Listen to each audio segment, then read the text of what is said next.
the 104. It's an exhibition and tough plus finish. This time he doesn't, it's double 12, and that is a masterful 104.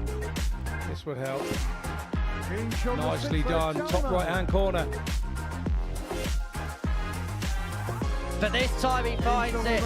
Can he find a way through? Yes, he can. Hallelujah.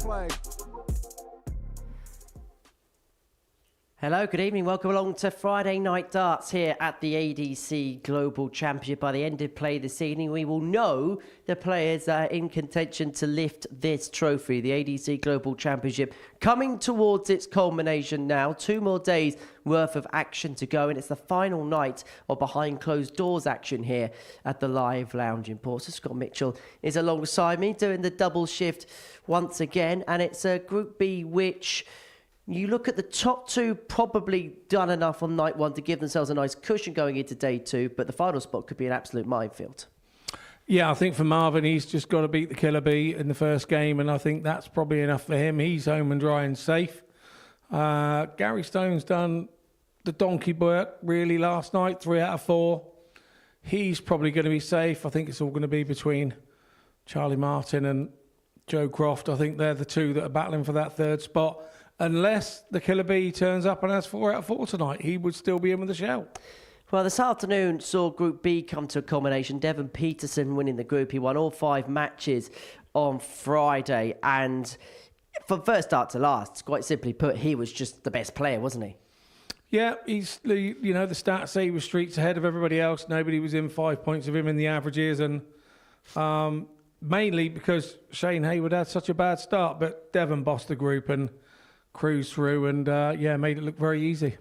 Well, Shane Hayward, the other player to make it through to the finals through that group. So this is how the tournament bracket breaks down. It feels like a long time ago when Adam Mould won Group A on Wednesday afternoon. Devon Peterson and Shane Hayward also through. Marvin van Velzen's pretty much there. May not even need to win tonight to qualify his way through to the finals tomorrow evening. And 2 others will join the Van Velzen, who looks like he's probably through. In terms of yesterday, though, yes, he won all 4 matches, but it wasn't always routine at times. No, I think he gave opportunities and chances to other players, and they just didn't take advantage. There was darts against him here from Gary Stone, and I think the thing with Marv was he was then stepping up and doing the business straight after, and there's a good old saying in darts, the easiest thing to do is hit a double after your opponent has missed. And, you've got to be lucky enough for the opponent to miss first. Then we've got a pack below the top 2 on 2 points. Out of those, will the one that feel like they missed the boat the most be Joe Croft? Yeah, possibly. I think Joe played better than he actually looked. I think he had chances, he gave legs up, he made silly mistakes, and he was sort of berating himself between throws, and I don't like to see players do that because, the game is all about 80% ability and the last 20% is between the ears, and there's no fast track for experience, and Joe has been really good really quickly. He's now got to keep learning the game, and I think if he can stop sort of taking those 41s and 45 scores away from the board with him when he walks back round behind a player, I think if he can stop that, then he's a different player again. Well, this is how the table looks going into tonight's session. Gary Stone on 6 points in 2nd position. You feel like if he just keeps steady for the duration of the evening, he should have enough. Yeah, I think so. I think... he'll be looking at the first 2 games. He won't be looking any further than that this evening, and he'll be wanting one of those first 2 games. That'll be the remit for tonight for him, I think. Let's have a look at the outrights. No surprises really here. Van Velzen, heavy favourite. Gary Stone just a little bit behind. Probably could ignore the last 3 there because realistically they're going to have to complete the card and Van Velzen have a meltdown to win the group. Yeah, those are odds to win the group. So, yeah, you probably can sort of eliminate the 3 at the bottom, but Van Velzen is just he doesn't want to limp out of the group. You want to go out with a full sprint so that you go into tomorrow night having laid your sort of lower the land down and making sure that everybody's frightened of you tomorrow. Of the 3 players on 2 points, who do you like the look of the most? I like the look of Marv because he keeps getting away with things. And I like the way that he never goes away. Even when he has a disappointment of missing a double, he'll step back up next leg and hit a 180 behind it. He doesn't carry it round with him. So, yeah, probably Marvin looks good. Well, it is 18 plus, gamblerware.org if you're going to have a flutter on the Global Championship. And that man there, Scott Mitchell, has been doubling up tonight because you had a little chat earlier on with Marvin van Velzen, and we can hear from him now. He needs just 1 win tonight to qualify through to tomorrow night's final. So, I'm with Marvin van Velzen. And Marvin, good night for you last night, 4 from 4. Yeah, played well, but also a bit, maybe a bit lucky also, but also... played some good games, but the scoring and doubles went, up and down every game. You offered up a few chances last night and got away with them. Was that the disappointing bit for the night for you? No, I don't know how I have to think about those games, but I'm just thinking that I have to get over the line every game and not about, which opportunities I gave or someone else gave me. I just want to win the games and, take every, game over the line. So tonight, what's the plan for tonight then? Are you looking at the table and thinking I need to win one, or are you going to go and try and go through the card again? Is that the attitude? Yeah, in the back of your head, you know which one you're through, but of course you want to win all of those games, and that's the best feeling for tomorrow. Is the Live Lounge a happy place for you? I've known you a long time, and I think you've developed over the last 6 or 8 months in this building. Is it a place you love to come? Yeah, definitely. Every time when I come in, it feels a bit like home, and also the players when they're in, and just had a good laugh, and also with the Stefan here also giving me a good feeling, about playing in this competition. So if you could make it to Sunday, what would lifting that amazing trophy mean to you? Yeah, maybe like how I won the series, maybe the same feeling. But it's totally different tournament, and you want to be the first, of course. Well, Marvin, I wish you all the best, my friend. We've known each other a long time. Get it done tonight. Thank you, Scott. Well, Scott Mitchell is a man of many talents, catching up with Marvin van Velzen earlier on this evening ahead of his match against John Desreumaux. A game that if he wins, then he is through with 3 matches to spare. He can just basically enjoy his Friday whilst everybody else goes through the mill. He qualified here, courtesy of winning the Benelux Open tournament a couple of months ago. The 24-year-old from Poldijk, the Terminator, looking to be back on a Saturday night. Up against John Desreumaux, the 50-year-old from Zwevegem in Belgium, won the Dimitri Vandenberg Classic to qualify for this competition. A man who has played previously at the Lakeside in the WDF World Championship. Speaking to him earlier on, he actually made the journey over from Belgium yesterday, and so there was a little bit of tiredness that was attached to his performances. Marvin, but he's promised us that he slept better overnight. Game on. He's had a good day where he's chilled out today, and he is hoping that it's not too late to turn his fortunes around. The way the group is, everybody still is in play. But that man in your picture, Marvin van 55. Velzen, amid the madness, was able to capitalise perfectly, picking up 4 wins from 4. And so he is in a perfect position to progress through. He needs 1 win to confirm 81. it. But he's in one of those weird situations, Scott Mitchell, where even if he loses all 4 matches, he more than likely is going to go through. Yeah, obviously legs difference could come into it, but, he's only got to lose them narrowly. And 140. you don't see him going down to nil to anybody here. He doesn't lose his head or anything. So I think the big advantage for him was that he had 85. John yesterday to sort of gap the group in the last game. And then with the way that the fixtures work, he's got to reverse fixtures, and John struggled a little last 96. night, and he knows that Marvin's top, and then have to play him again this evening at as first game on is perfect for Marvin, really. 83. May just fall perfectly into the master plan for Marvin van Velzen. The one thing he won't want to do, and even though it's a bit easier when you're in a Group B scenario compared to a Group C, 145. is he'll want to do it with no drama attached. You don't want to get to a point where 2 games in he's still searching for that win, because suddenly there can be an air of panic that begins to creep in. Yeah, you do. You start looking 65. over your shoulder, then you start looking in front, going, well, I could win that game, should win that game, blah, blah, blah. And then when it doesn't happen, it makes life very Each on the difficult first for leg, oneself. Marvin van Velzen. 14 darter, 25 Game on. tops. Marvin van Velzen is very much up and running here. He's just a very confident man when he's in the building, I think. You know, you can look at Andreas 81. Harrison and think the same thing. If you play Q School here, you'd look at those 2 and think they'll go straight through because they just love the place 60. as it is. And I think this is where things have changed so much for Marvin van Velzen. At the beginning of the year, his previous experience here, and he said this openly himself, was 60. not a good one. He struggled here, couldn't quite get things together, had to work on his game a lot. But since we saw him the second time, there were so many improvements with him. And slowly but surely, he's 137. built him up to a player, or built himself up to be a player that's won a Super Series title, and is now a big threat, and he is a big threat, to win a global championship. 60. Yeah, without doubt. I totally agree. I like the way that John Desreumaux has 134. changed his flights tonight to match the shirt. So he's got red flights in to match the back of the red shirt. The shirt, the red on the shirt. 43.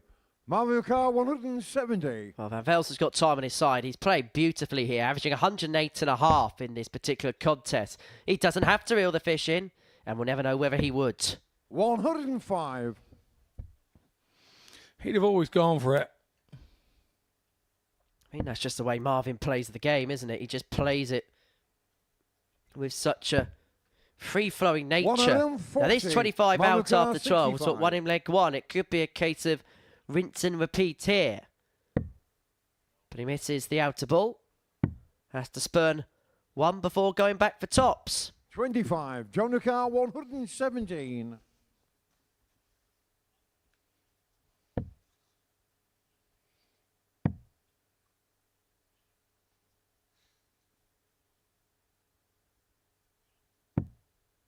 $45. Marvin Carr 40. Double top for MVV.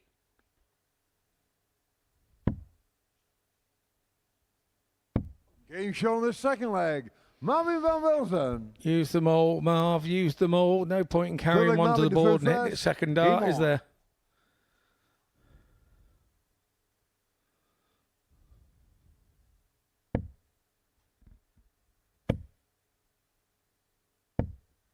$140.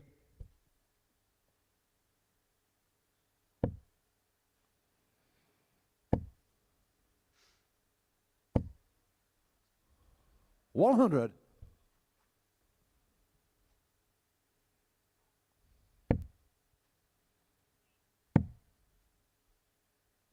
$96.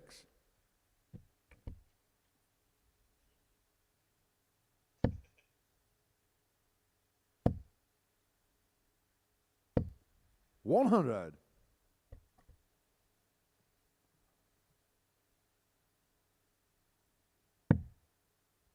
Well, Van Velzen took control of this match from pretty much the 95. first start, and it feels like now he has built up a sizable lead. He's in no mood to relinquish it. Once again, leaving himself on the fish after 9 darts. 60. And Desreumaux Marvin could do Carr, absolutely 170. nothing about it. Against the throw, he's nowhere to be seen. And so Van Velzen, once again, has got the luxury of space and time. Does he go for the ball? Forever the showman, he does. 145.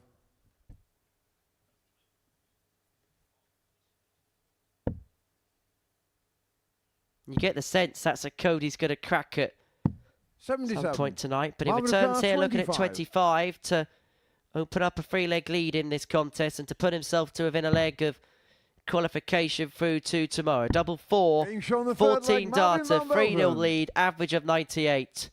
He had a job to do tonight, Fourth and in on the the space first. of 6 Game minutes, he's put himself to within a leg of doing exactly that.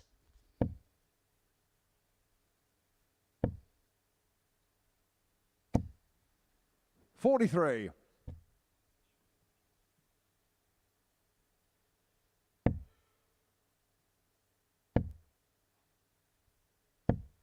.55.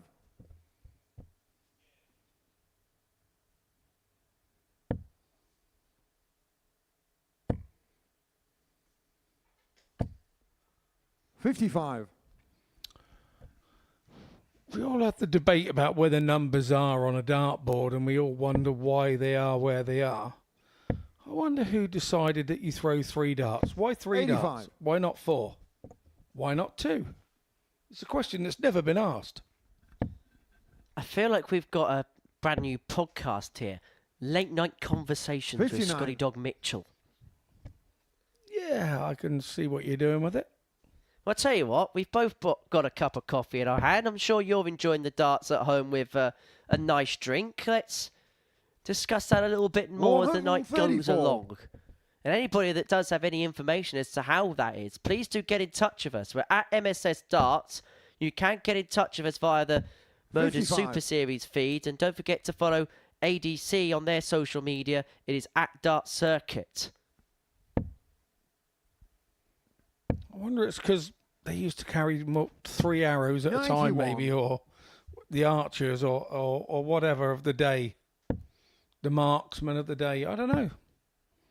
There must be a reason why there was. 115. Decided 3. Malachar 136. Well, Van Velzen's got 3 darts in his hand, and if he takes out this 3-figure checkout, he's into tomorrow night's final. He's got 6 darts from here to do exactly that, 96. and he's left himself on tops to go through, and if the truth be told, go through at an absolute canter.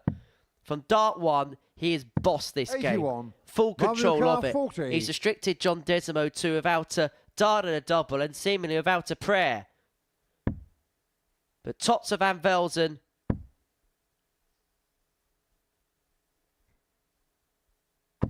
To Being shown the match, comfortably book Marvin his Van spot Velzen. into the Saturday showdown. Marvin Van Velzen needed only 1 win tonight, and he's got it done.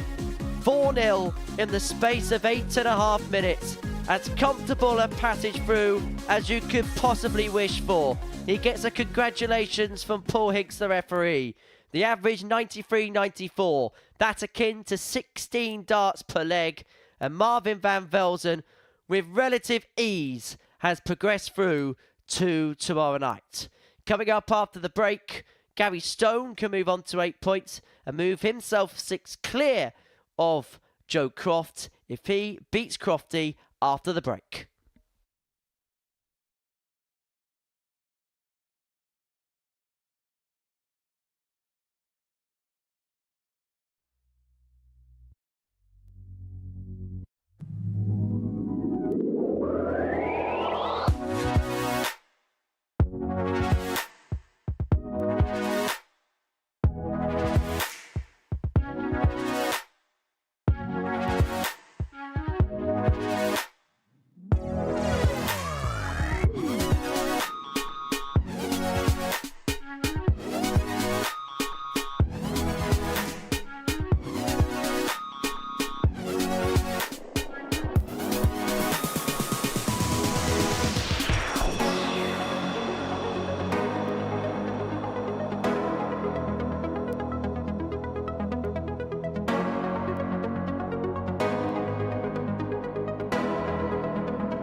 Welcome back to the ADC Global Championship, where before the break, Marvin van Velzen comfortably booked his passage through to tomorrow night, getting the better of John Desreumaux by 4-0. And the truth be told, in that match, John Desreumaux was lucky to get to 0.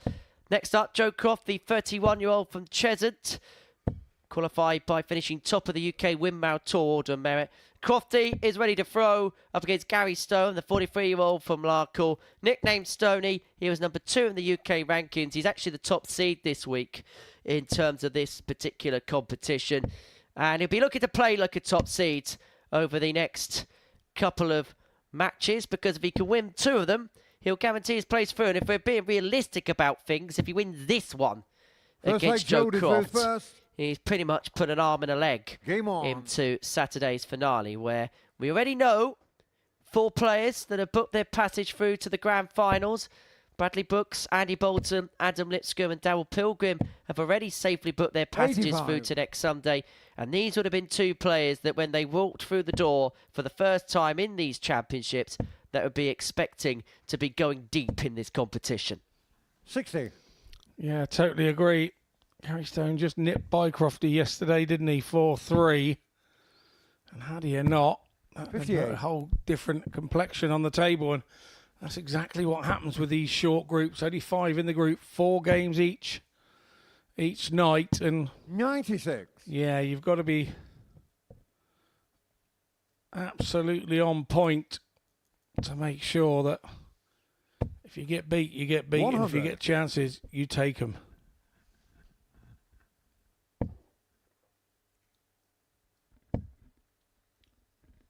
Gary Stone, 3 wins from 4. His only defeat came in that rip-roar against Marvin van Velzen. He was defied by a man who hit 6 180s in that particular contest.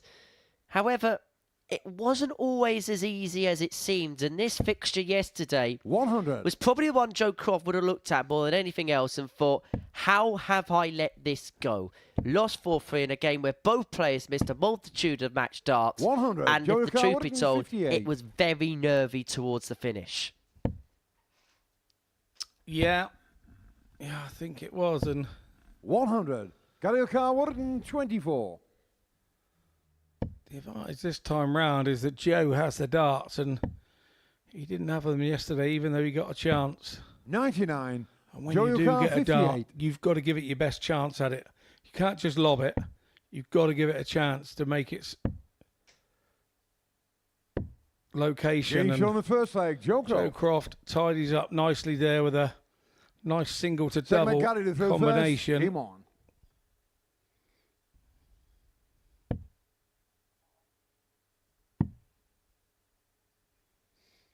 A few years ago, I spoke to Raymond van Barneveld, not name dropping, but I spoke to Raymond van Barneveld, my friend Raymond, and about how he practices for shooting out on doubles, and he practices the combinations, the 20s to the 10s to the 5s, the 18s to the 9s, 16s to the 8s to the 4s, the 4s to the 2s to the 1s. 12s to the 6s to the 3s, and that's how he practices. He practices them as combinations so that when he goes to the board, it's all right saying, I practice double 12, and then I move on to 95, double 14, and then I go to double 16. That's fine, but you're not actually practicing the breakdown of what's going on in a match situation. So I can see exactly why a top player like Barney would do that, and he did it in his heyday. 136, Joe O'Carr, 81. Well, this is some game so far. Both players have come out the tracks flying. Croft, if he found that treble 15, would have been on for an 11 darter. Misses the big number there. And so Stone, having left tops after 12, is looking to square this match up at 1 apiece. See, to frighten your opponent in this situation, 41. Joe would have been better off to go for the big 16, eliminate going for the treble, and get himself a dart at the ball. As it sits, he's lost the leg because he didn't get a dart at the ball. Didn't get a dart to win it. Game on. And you can't win a leg if you don't get a dart to win it. Sometimes you've not got to be greedy. Sometimes you've got to go, right, I'm having the big 16 and giving myself one opportunity to hit it, and I'm going to back myself. Percentage play. If you chase the treble, you pay the price, don't you, as Chris Mason would say. Absolutely, and the percentage play is, if you chase the treble, you've got more chance of going wrong. And that's not a wrong dart. It's a millimetre away from where it needed to be. It was in the cross of the 7, the treble 7, whatever. But it's not a bad dart. It's not a terrible dart to justify the not getting a dart at a double, if you catch my drift. It's not the dart that's the problem, it's the decision making that's the problem. 95. Live by the sword, die by the sword, as you do in all sports. But one thing Joe has done here is score very, very well. And once again, after 9 darts, leaving himself in a very handy position. And unlike the last leg, this is on throw. 140.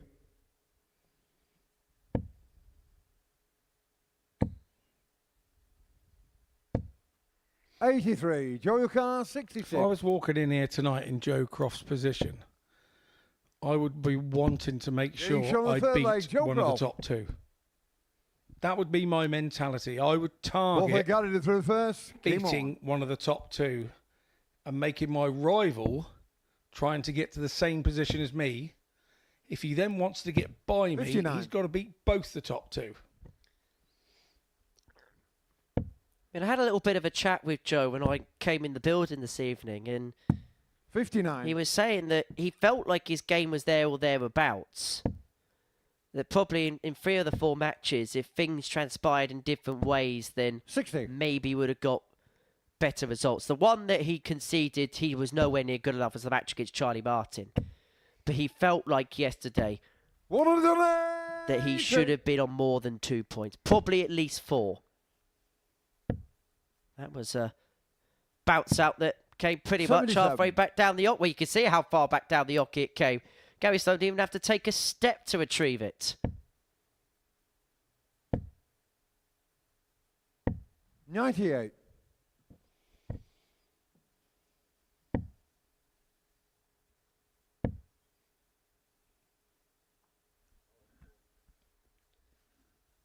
Two, 3, 1 left, so Gary Stone, as a consequence, cannot leave a finish from here.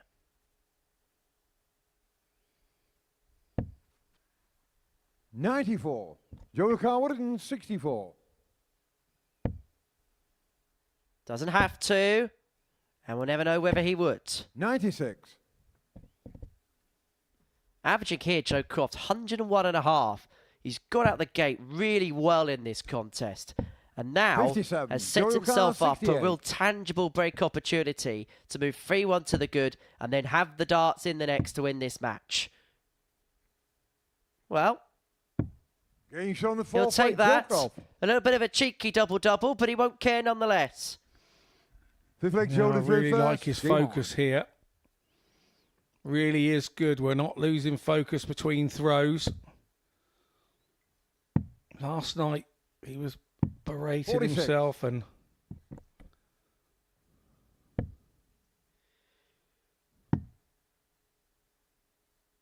$98. And by doing that, all he's doing is piling pressure on Gary Stone.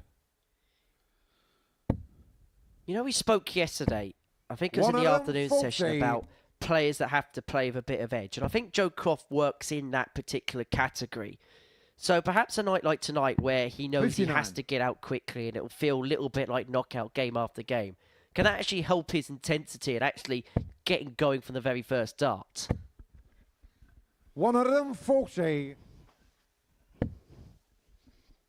This is special stuff from Joe Croft. This is kind of 54. like a must-win game for him, and he's approached it mentally superbly. Really has. 135. That treble has been decimated in this game. He's left tops after 12 to 83. complete a 4-1 win. Car 40. And he's got Gary Stone just lobbing him away.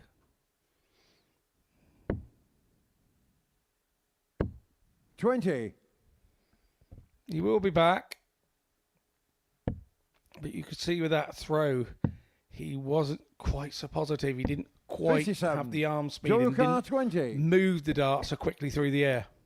Double 10 for Joe Croft to round off a 4-1 win. One more. 10. Does it go? W Car And it's 150. The old nemesis missed doubles that come to creep in at the very last for Joe Croft. But the space that he's had in this leg, he's been able to miss so many 65. chances and still come back. 10.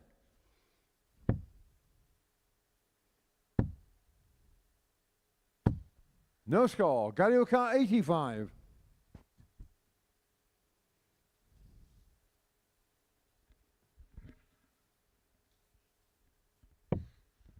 This is where the frustration kicks in now. 60. Joe O'Connor 10. Well, this time to finally see it off. No negativity now. It's all about believing.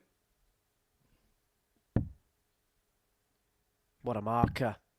Surely he has to use it. Getting And he shown the match, finally Joe does. And he finally brushes aside Gary Stone. A 4-1 victory for Joe Croft to start. By the time he had his first match start, his average was around a ton. At the end, it drops down to 89. But he'd be really pleased with the start that he's made to the evening's action. A 4-1 win for Joe Croft against Gary Stone moves him on to 4 points. And it sucks Gary Stone back in. Coming up after the break, John Desreumaux up against Charlie Marr. First time we'll see him tonight.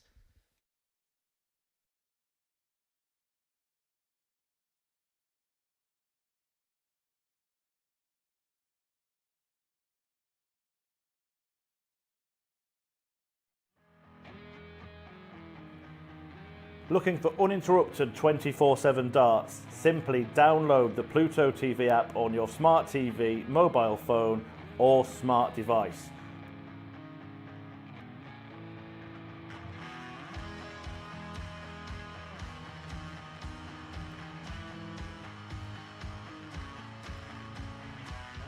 And you can find us on the Modus Super Series Darts channel.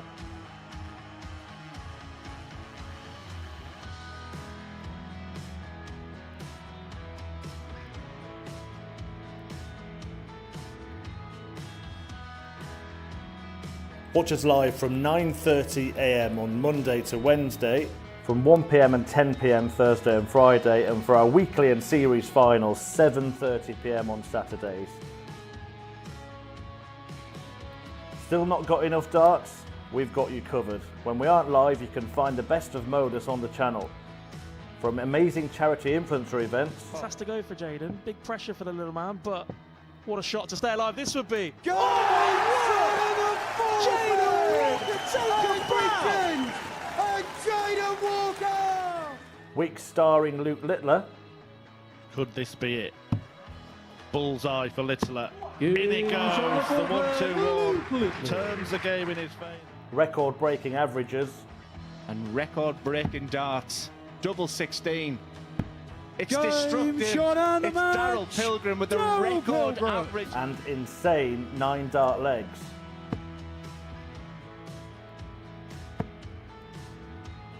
Max. Max. 108. And Sherrick is continuing upon a road towards perfection. That's a second max in succession. Balan Sherrick wants treble 19. And now double 12. To become the... But that's not all. We also have the exclusive series of On the Hockey. But when I played darts, I was allowed to be me. Deep dives in our tungsten talks. No email at all. That really is. And the words that just come out make me head what? 127 in game. I cried a few tears when they told me. I still love it so much. And Modus documentaries. Everyone knows we're watching something special. This is going to happen, just when? When is it going to happen? Didn't take long. Darts is on 24/7, so what are you waiting for?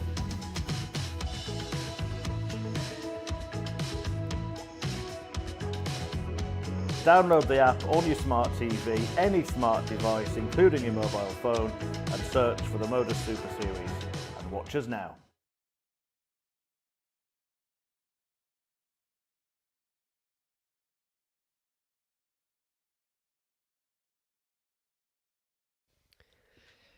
Welcome back to the ADC Global Championship. Before the break, Joe Croft got the better of Gary Stone by 4 legs to 1. It puts Crofty on 4 points, and it forces these two to pick up a win.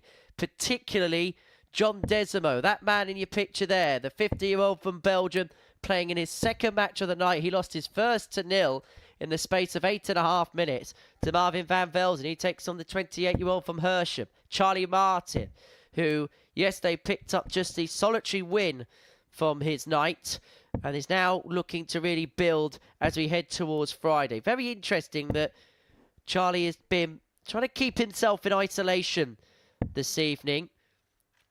He had a little chuck to himself on the stage, but as soon as other people came on, he walked away and he kept himself to himself. He's very much got a focused look on his face, and he knows Friday night is business night, and if he can't turn around the misfortune of yesterday, his global championship campaign is going to come to an end at the first hurdle. Up against John Desreumaux, who you think if he loses this game, he's not out of it mathematically, 93. But he has got a very, very big mountain to climb. On the collar of his shirt tonight, he 100. has the famous Muhammad Ali catchphrase, float like a butterfly, sting like a bee. 60. And he needs to find a bit of a buzz sooner rather than later. Otherwise, it's going to be he that is going to be stung. And it'll be he that'll be heading back to Belgium 80. overnight. Yeah, it really was. 2 narrow defeats 45. for Charlie last night. 4-3 against Van Velzen, a 4-3 against Gary Stone, but the one that probably hurt the most was the 4-2 loss to 23. John Desreumaux, and John had only averaged 72 that game.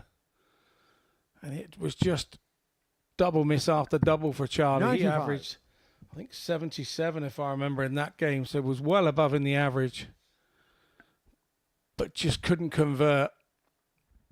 And of course he had that good win against Joe Croft, which I suppose has kept Joe in touch. Well, that was the story of Charlie's night last night. Scoring, not much you can really say that was wrong about it. 85.26 was his average. But just 12 from 41 on the doubles, 29%. That was where things went wrong for him. Things could be going very right here for Desreumaux. Double 18 would have been for 153. And so Martin here, looking at double top for the break. 53. Sinks Johnny low. Carr, 36. Desreumaux back for 3 more for the opening leg.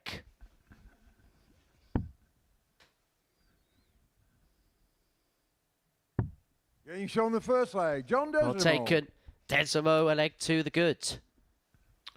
Second leg, Yeah, Charlie once again, it was a leg Game that on. Charlie Martin looked to have in control, and then Desreumaux just came from nowhere with the 153, missed the 36. 78. Kept Charlie right under pressure for his one dart at the double from 73, and then returns back and pops out. 60. For Charlie, this is such a big opportunity for him. It's probably the biggest opportunity he's ever had 97. in his career so far. 2024 has been such a blossoming year for him, winning on the ADC circuit, and that's kind of what's really brought his name to light. Did play at the Modus Super Series early on in the year, playing the Group C campaign. He was the first to admit that on the first day, nerves got the better of him, but an improved day 2 64. saw in closer qualification, but unfortunately for him, the damage had been done the day before, and he's hoping that here at the Global Championship, the same sorry story doesn't repeat itself. 85.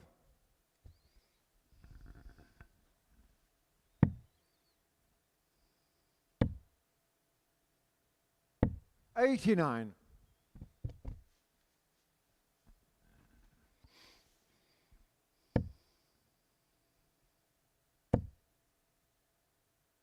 But this is a better version of John Desreumaux here. 140. There's no mistaking that. Averaging 86. But take away the statistics, you just look at him on the naked eye, or through the naked eye, he looks a lot better. 81. The unfortunate thing about the way this group works is that the number 5 player is always playing against somebody that's already had a game. early doors. Game shown in the second leg, John Desreumaux. And Desreumaux once again, Third leg, John to through 15 first. dart leg Game and a on. 76 outshot with 3.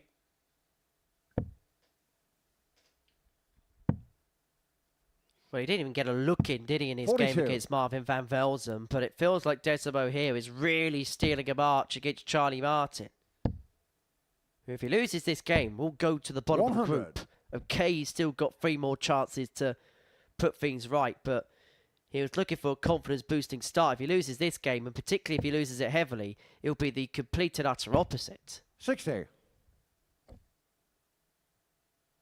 He has got that schedule tonight where he is game on, game off, game on, game off. 81. Now he's towed the Oki, he's going to be constantly on the move.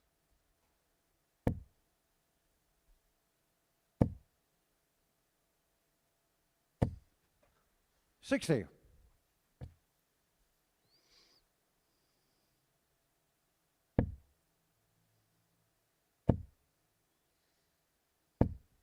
$140. Much better leg this from Martin. 39.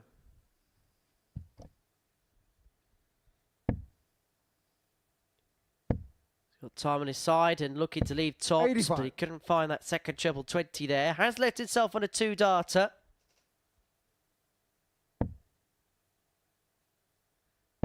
Well, we spoke about the positive start that John Desreumaux made to this 40. match, but it Charlie feels O'Connor, like 95. he has hit a bit of a wall as the killer bee. And Martin's got an opportunity to swoop, and it is also a leg on the Desreumaux throw. So this could be maximum damage applied by the man 42. from Hersham. But he has not been able to apply the finishing touches to his setup turn. He's going to have to sperm one when he comes back. 100. Charlie O'Connor, 53. Good thinking from Desreumaux. Charlie Martin just needs to finish this off clean now and get on to the next leg. 33. John O'Connor, 160.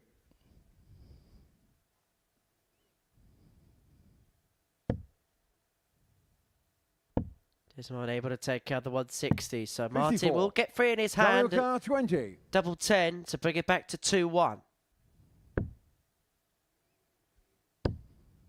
Game shot on the third leg. Better from Charlie Martin.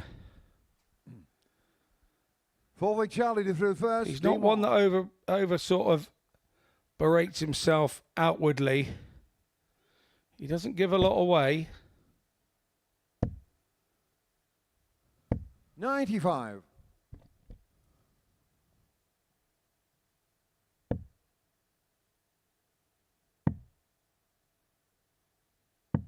$96.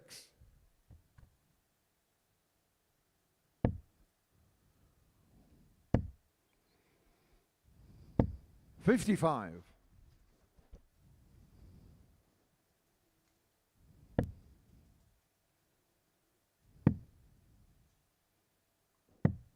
$94. Desreumaux there. He mentioned it last night that he struggled on the treble 20 segment and he needs to get that 135. first dart up nice and high. There's the problem dart again, and the way his darts sit up, the flight's in the way, 86. blocks all sorts of things, hits the barrel off to the 1s and the 5s. The better dart for him is just above the treble 20, and then he can use 100. it. We saw that to good effect in the first couple of legs, but like last night, when he started and got in front, 140. sometimes he was getting pegged back. That's a good visit from Desreumaux, and it's just enough to make Charlie Martin think. 45. John O'Connor, 85.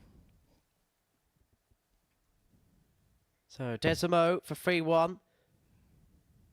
He's going to get a dart at the bullseye. But the line 50. and the length was a little bit off. Charlie And so O'Connor, Martin's got a 71. chance here to square up at 2-2. Remember, he had trailed in this match 2-zip. He got the break in the last. And now to hold double top. 31. But an opportunity John has come and O'Connor, gone. 35.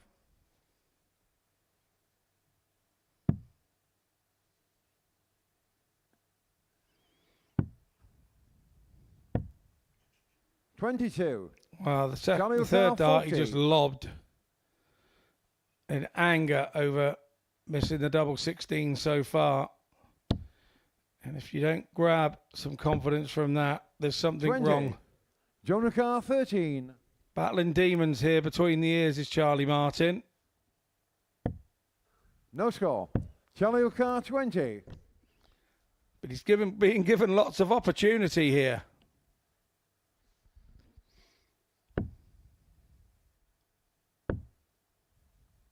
Forget about the killer bee. Charlie Game show on the Martin must fourth feel leg, like a Charlie cat that's Martin. used all his 9 lives in that leg. Fifth leg, John to through first. Game on. Level at 2-2. But boy, can he count his lucky stars that he's at this point. 85.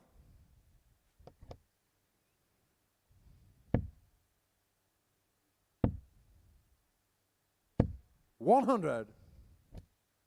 Was 4-2 to Desreumaux in this game yesterday.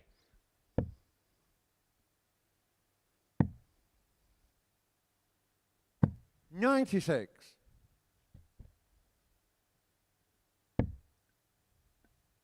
And these two look as if they're going to be heading quite close once again 85. here. Yeah, they do. They can't afford mistakes.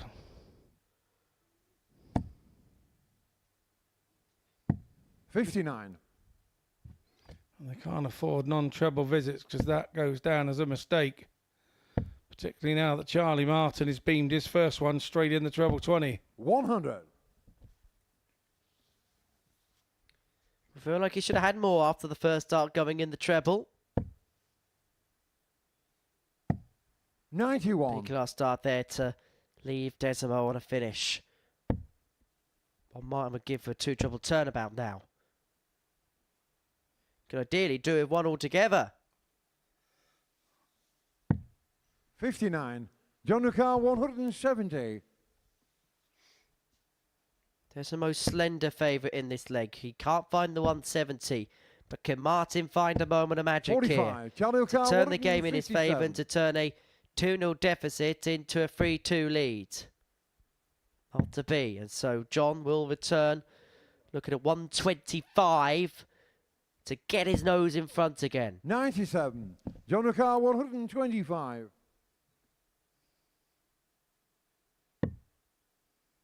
Treble 20 tops. Not to be. And so Charlie Martin, who had trailed 105. in that, Charlie O'Carr, 60. or in this particular contest by 2 legs to 0, has now got 2 darts in his hand at double top to 20. open up a 3-2 John lead, O'Carr, and he would have had the 20. darts in the next.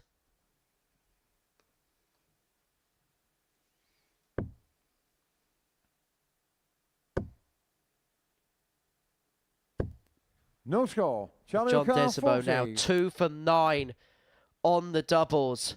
Martin returns. He's been given some free opportunities by his Belgian opponent here, but he has to take advantage of them, Being shown and he the fifth does leg, so with that Charlie double Martin. 10, and a 2-0 deficit turns into a 3-2 Charlie Martin lead. Six leg Charlie And the to man through from first. Game Hersham on. has the darts here to round the match off and to use a get out of jail free card.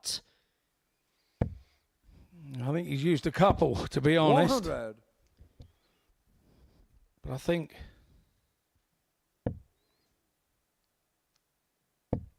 Charlie needs to be up and running. It's difficult having not played, knowing your 83. opponent already has. This is your most difficult game of the evening if you're in that number 5 position 42. in the group. I've done it myself.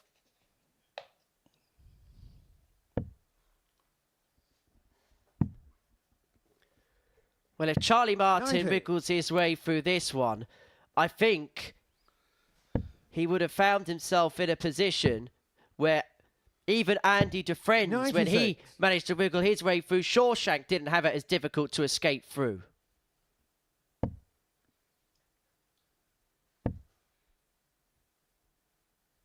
60. Although, admittedly, Charlie Martin would come out of it much cleaner than he did in that particular film.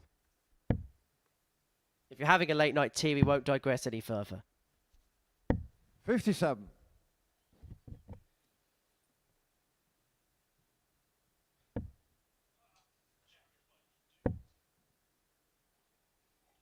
43. Desreumaux here is pretty much self-destructive from a 2-0 lead.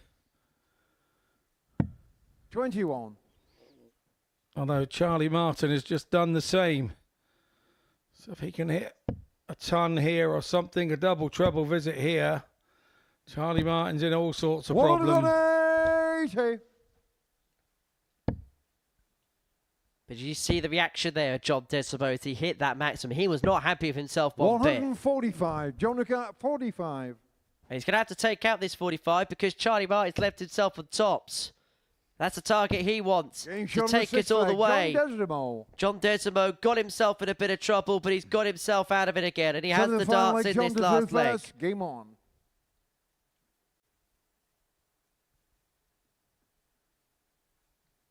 I have to say, it's a strange match, Scott. Swung one way, then the other, and neither player have looked overly settled, 43. have they? No, not at all. But when you don't throw straight like that from Desreumaux, you don't put any fear into your opponent. 58. I keep telling young players that I'd much rather hit 60 than 45, and I know that stands to reason. But it's all about getting that first dart right. You have to concentrate 43. on your first dart. If you're going to get one wrong, it doesn't matter if you're second or third dart, if it's a deflection off the dart that's already there. If you throw into a clear board... Now, I don't know what's happened here. Sorry to cut in there, Scott, but I don't know what's happened here. But Charlie Martin, he's just having a look here. He was pointing towards the scoreboard. The referee, Paul Hinks, is just having a communication with the team backstage just to see what the issue is with the scoreboard. I think there's just been a slight freezing of it, which is why the pair are just having a look. It looks as if it's an issue that's being sorted and rectified now. John's previous score wasn't inputted properly, and so both players just wanted to double check that everything was in working order. Everything is now, and we are back good to go.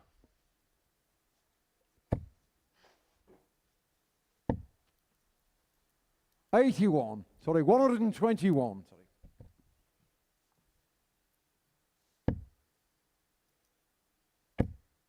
However, it's Charlie that's reacted to this stoppage the better. However, shouldn't have stayed there.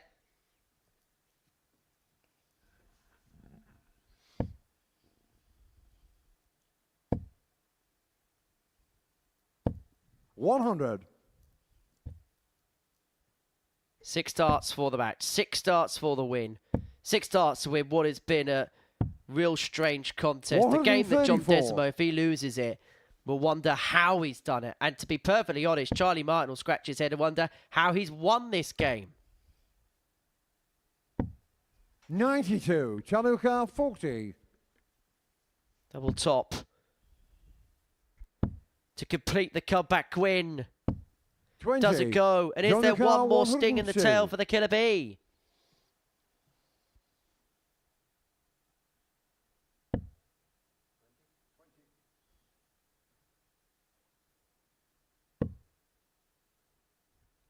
Not this 62. time. And so Martin will 20. return for double 10 to win for free and to get a Charlie win, Martin. which gives him the best possible chance. Charlie Martin kicks off with a win. It was a hard-fought one, and one that John Desreumaux must be thinking should have been in his hands. 2 games played, 2 defeats for the Belgian Killer Bee, which may have killed off his chances of qualifying through. Charlie Martin 4, John Desreumaux 3. Coming up after the break, Gary Stone against Marvin van Velzen in a contest that yesterday was an absolute maximum fest.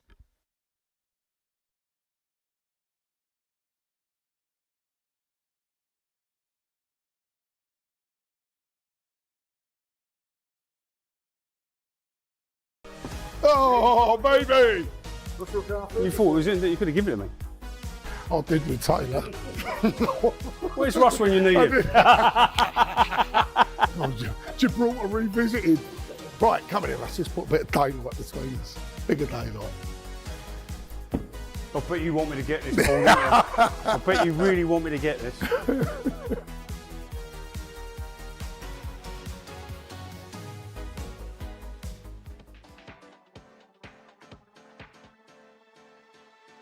Matthew Edgar has gone for the bullseye on 92.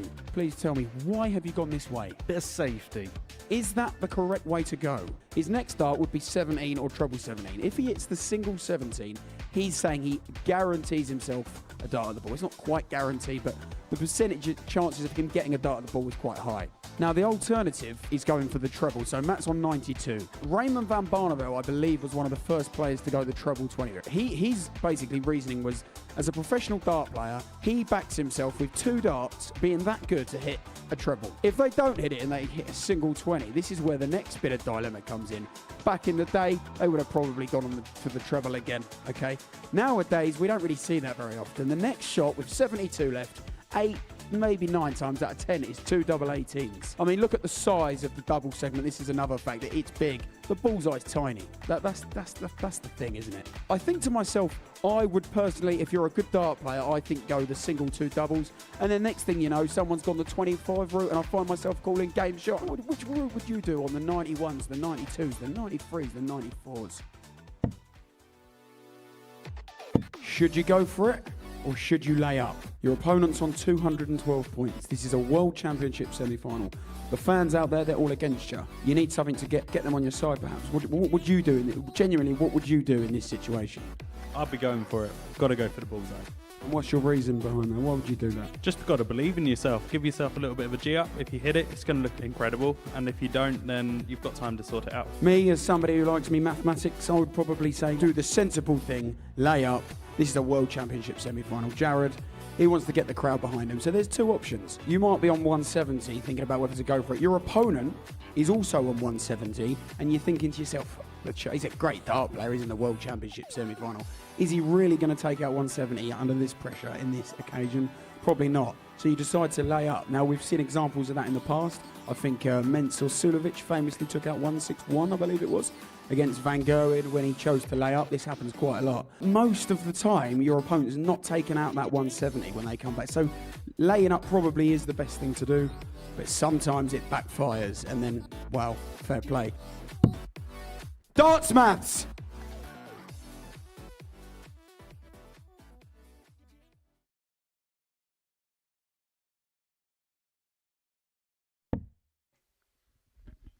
Welcome back to the ADC Global Championship. It's all red on this Friday night, but it's all right on the night for Marvin van Velzen because the man in orange is going to be back at the finals tomorrow evening here at the Live Lounge in Portsmouth. He needed just 1 win and he got the better of John Desreumaux 4-0 after 8 minutes and 31 seconds of play.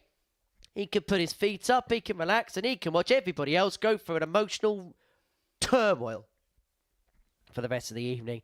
His second match is against Gary Stone, who lost out 4-1 to Joe Croft in his opening match. Before the break, Charlie Martin, you'll probably wonder how, but he's beaten John Desreumaux by 4 legs of 3. That moves him onto 4 points alongside Joe Croft. And this is where Gary Stone, things can get precarious for him. Because if Marvin wins this match, he'll move on to 12 points. It'll also mean he wins the group as well. But it will also mean that Gary Stone gets sucked back into it.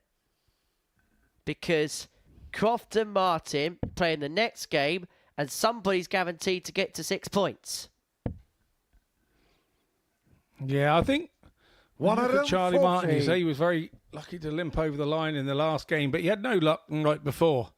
And I am a firm believer, if you do stick in and hang around, your luck will come your way. But you've got to believe it's going to come your way when you've had no luck whatsoever. And he had no luck last night. Lots of luck already this evening. Does that mean it's Charlie Martin's evening? Who knows? 91. But yes, you're right. Gary Stone can be sucked back into this. The head-to-head on these two for the last 4 days is 3-1 in Marvin's favour. 44.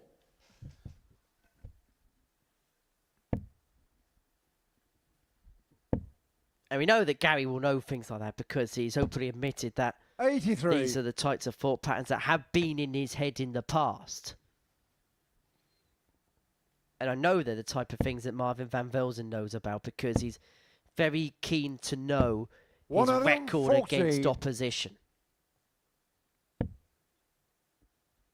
And actually, when you speak to Marvin, He's got a very good recollection 96. of games he's played in the past. He knows his record against anyone and everyone. And whenever you talk about matches against players in a week, he knows exactly what you're on about in every single game. 60. Yeah, you do when you're that age. 91. When you get to my age, you can't remember who you played last week. Don't remember if you put the milk out or not. No, I can't remember whether I put it back in the fridge. Or if it's in date, sniff test and all the rest of it. 51. Marvin O'Carr, Velzen looking at 117. 117 for the breaker throw in the opening leg. Had 3 ton plus checkouts last night, the highest of which being 108. But can he fire the 117 here? Gary Stone thinks he will. 97. Gary O'Carr, 40. But just low on the tops.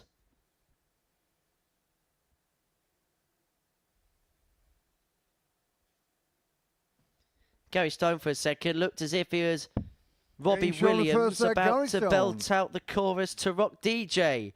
But he is one up. Second leg Marvin to through first. Game on. Although Marvin Van Velzen is somebody that does like to have a bit of a sing-song every now and then. 100. He's somebody that if you put a karaoke set in front of him, he probably wouldn't mind having a good go on it. 100. Yeah, I know somebody that even if he hasn't got a karaoke machine, he says, play the music and I'll just sing over the top of them. Badly. Owen Binks' rendition of Coldplay at the Christmas Do was very bad, admittedly.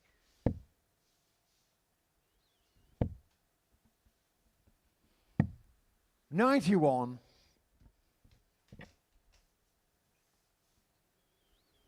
What a brilliant band Coldplay are. Filmed the 100 video for Yellow down in Studland in Dorset, I believe, on an absolutely horrendous rainy day. And the rumour was that they were playing darts 61 in a local pub, and they couldn't work out what to name the song Yellow. And there was the yellow pages next to the dartboard in the corner. And that's how the name came about for the song. Yes, full of useless information. One Scott Mitchell. Good on a pub quiz. And we all know that we're all going to be playing some kind of game with the family over Christmas that involves 60. some knowledge. Marvin Hopefully that O'Carr, comes up. 118. Well, you didn't turn me down the last time I was here playing in your pub quiz team, did you? Did all right, didn't we? Yeah, we did. Now then, Marvin.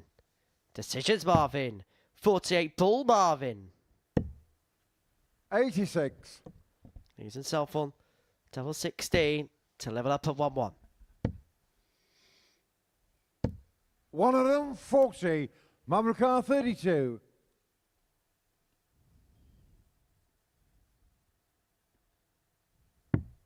Game shot on the second leg. Marvin Van Velzen. Well, that was comfortable, wasn't it, for Marvin Van Velzen? Full of Got it calmness, first. full of Game control. When he's like this, he is such a tough player to dislodge. And I think he is becoming a player now 100. that when we look up and look at a number like 95, we think he can just comfortably play at that kind of range for such a long time. Yeah, agreed. And he's only going to get better because of the age that he is. He's not going to get 82. worse. He's only going to keep getting more experience and keep learning and stop making those silly little errors. They never ever go totally away 96 from your game, but you make a lot less of them. I mean, you think about his mindset as well. That's what's also going to stand him in such good stead. And you think about the difference from last year to this year, the way that he's 58. gone back, the way that he's analysed things, but analysed it in a good way. His mental fortitude could be a real big feather in the cap if he's to become a big name player in the years to come. 92. Yeah, you hear of players watching their matches back, and the first thing they tell you about is where they went wrong. Well, that's wrong in the head before you start, because that's negative. Negativity breeds more negativity. 60. So, yeah, you can tell a player when you talk to them about how they watch a game back and how they watch it back and what they're looking for. 100. Sometimes it can be totally the wrong thing. However, Gary Stone has had all the crumbs of comfort in this leg. Goodness me. That was almost one slip away from me going. 113 for Stone. For 2-1 lead and for the night's first Tub Plus checkout. Double top. 73. Marvin Carr, 170. He's been threatening this all night long. All night long. But he's not going to find it this time. 105. All night long. Lionel Richie, 1984. Getting shown the third leg, Gary Stone. Well, that was nailed on for Gary Stone. At times yesterday, that Fourth leg, double Marvin top first. was on Game a string for the Scot. And now he's looking to string Van Velzen along and maybe tie him up in knots. 100.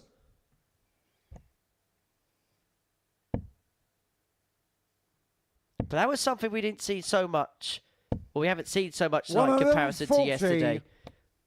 His power scoring at times was something to really marvel.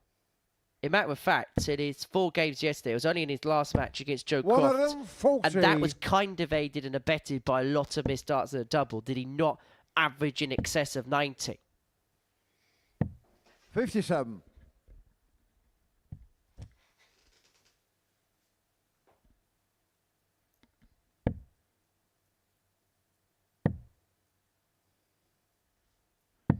$41.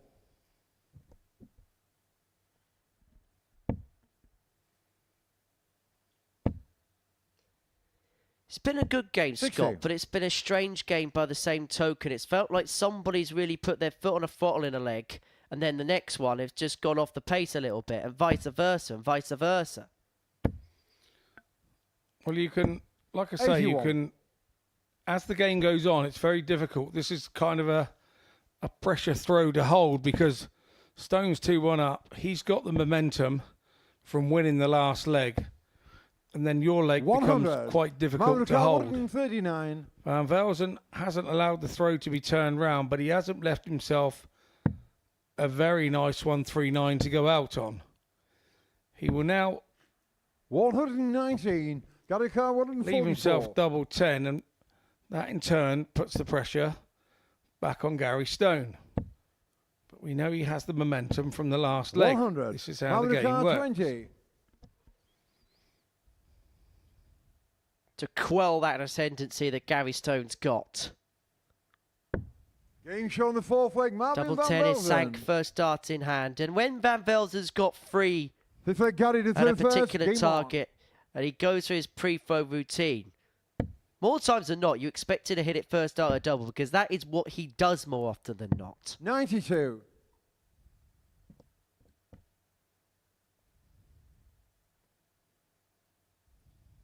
Reminder at 2-2, what's at stake? If Van Velzen wins this game, he wins the group. He's already 97. through. Gary Stone wins this match. He's 4 points clear of Croft and Martin, although them two do go toe-to-toe. So he will have a guarantee 97. of that particular lead with 2 matches left to play.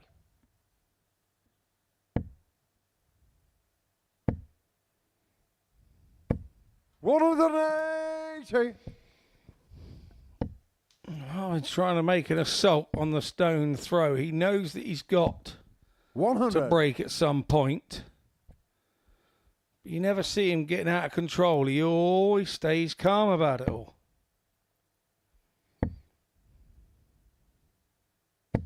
$121.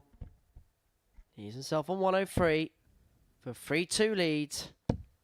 And he'd then have the darts to complete the match and to 140. keep up Marvin Carr, this 103. 100% winning streak that he's got in this group so far. And he is going to get a dart. And he's going to get a dart at double 18. And he Game gets shown the double fifth leg. 18. Marvin Van And that Velzen. could be a Tuxton tide turner for Marvin Van Velzen. The 103 finish leg, Marvin goes. to through It's a first. 12 Game darter, on. a breaker throw. He's 3-2 up. And that could well be a moment that devastates Gary Stone, because it may well put him back in the mire.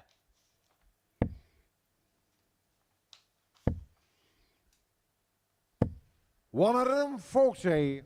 Stone has got to be beaten. Me thinking, after being beaten 3 times out of 4 against Van Velzen, what have I got to do to beat this fella? He just keeps coming up with something special to break the throw, and then he just does what he does. He does something normal to hold the throw. 140. He gets confidence from breaking the throw. He gets momentum from breaking the throw. 57.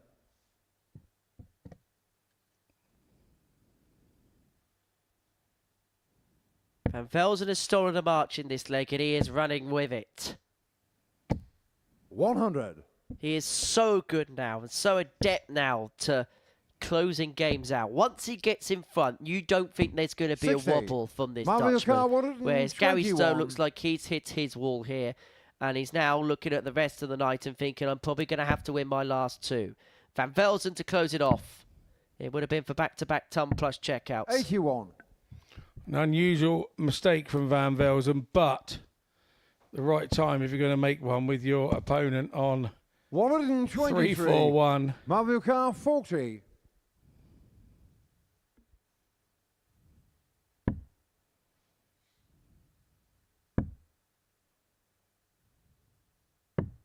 $25. Gary Stone put his darts in his pocket again. He did it to Marv the other night when Marv... 81. Mario Kart 15. The other afternoon, I think it was, when Marv was going for the double to beat him.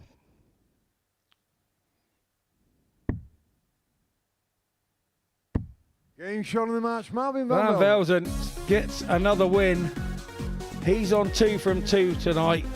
He's now on a free roll. He's going to top the group without doubt. But he now wants to go through with 4 out of 4. Look at the averages. 95.25 for Van Velzen. And he doesn't really break sweat. 4 from 9 on the doubles. Gary Stone 91.72 and scratching his head wondering how does he get by that man Van Velzen. We head into a short break and then it really is one of the biggest clashes of the evening. Charlie Martin takes on Joe Croft. Join us after the break.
Welcome back to the ADC Global Championship. Before the break, Marvin van Velzen made it 6 wins out of 6. He is coasting. He's through. He's won the group. He's making it look easy peasy lemon squeezy so far. But it's not easy for the rest of the field, I can guarantee you that. Gary Stone is precariously looking over his shoulder on 6 points. John Desreumaux sat at the bottom of the table on 2. And the 2 players in the middle of the table, as you can see there, Joe Croft and Charlie Martin, both on 4 points, both go toe-to-toe here. These two are creating a little bit of a rivalry in the ADC circuit. Charlie Martin beat Joe Croft at the Tour Championship finals in November and won the meeting between the pair yesterday by 4 legs to 2. It was the only win that Charlie would accrue on Thursday. And you get the sense that this, although not a knockout match per se, but you feel like it is a contest that the winner of will have a massive head start and a massive advantage going into the final couple of fixtures for the evening. Yeah, you would. And yesterday, Croft fell by the wayside a little bit. And Charlie Martin actually, over the evening, averaged First leg, a Charlie wee bit to more through than first. him. But game on. Croft started with just shy of a 90 average this evening. And for me, that was a false average because he'd had so many darts at a double to get over the line. 85.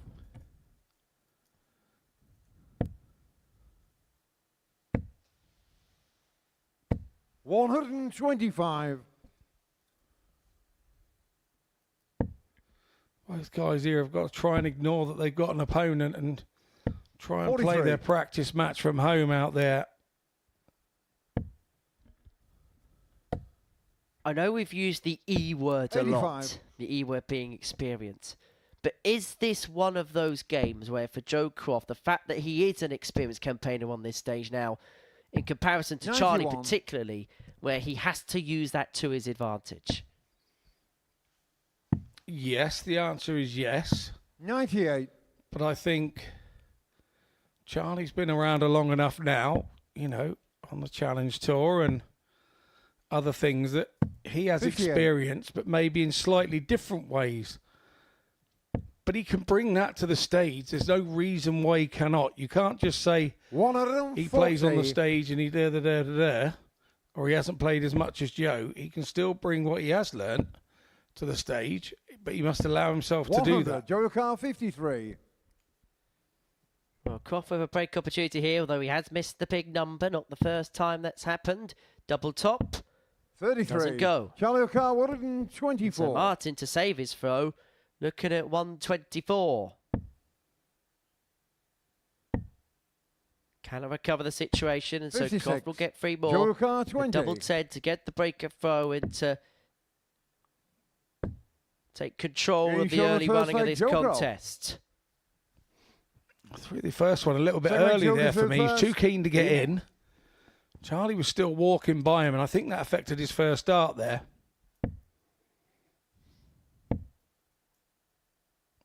Once 85. again, looks a lot more focused than he did last night. As does Charlie. 123. Got to the point now where we are reaching the business end of the inaugural ADC Global Championship 60. in around about 36 hours time, maybe slightly longer than that. Somebody will be getting their grubby mitts on the trophy 100.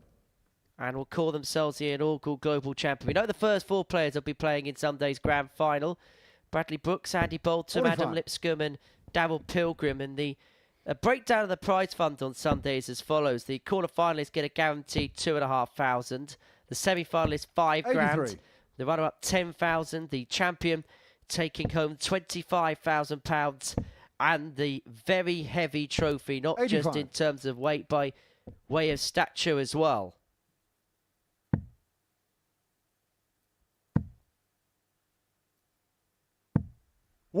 $171. Yeah, classy darts there from Charlie Martin. 140. Shadow card 24. Double 12. Game Well, show it the was a second perfect leg. setup Charlie play with the Martin. previous visit and a perfect execution of the double 12. Third leg A Charlie to 13 move fast. darter for Charlie Martin to square this contest up at one apiece. Game on.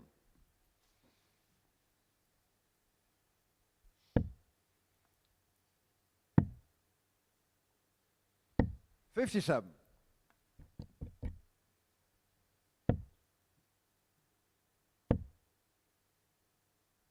$45.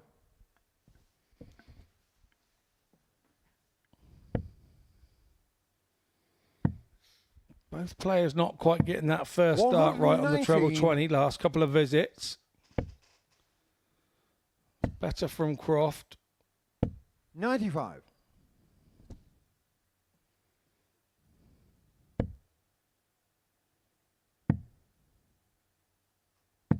$134. Pace of the game suited each other. 140.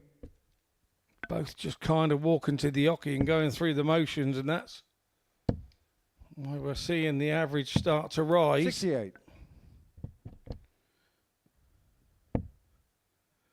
Minimum requirement here from Croft. He needs a ton. 60. Charlie O'Carr, Hopped 123. up onto his toes there, didn't he, when he released that one?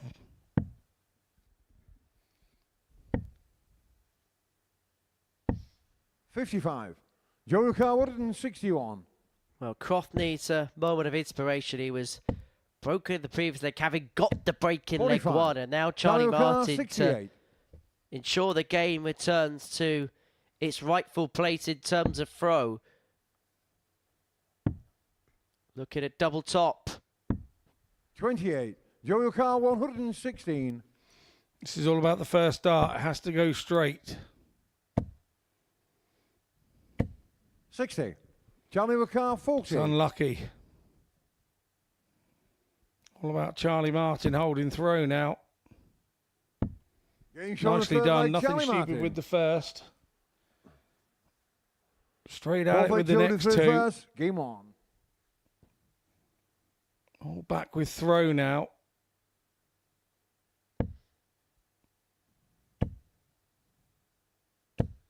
$140.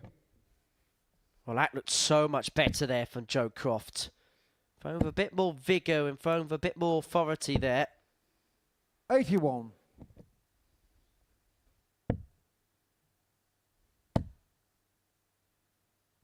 $58.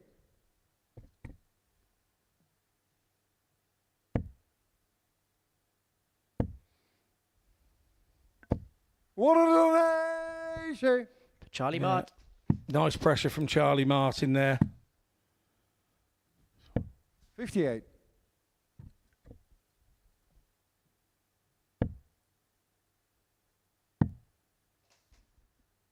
$134. It really is now asking the questions of Joe Croft, who kick-started the leg with a 140, but has done nothing since. 100. And now Charlie O'Carr, he's on the cusp of 106. being broken by Charlie Martin, who then have the dart to complete a 4-1 win.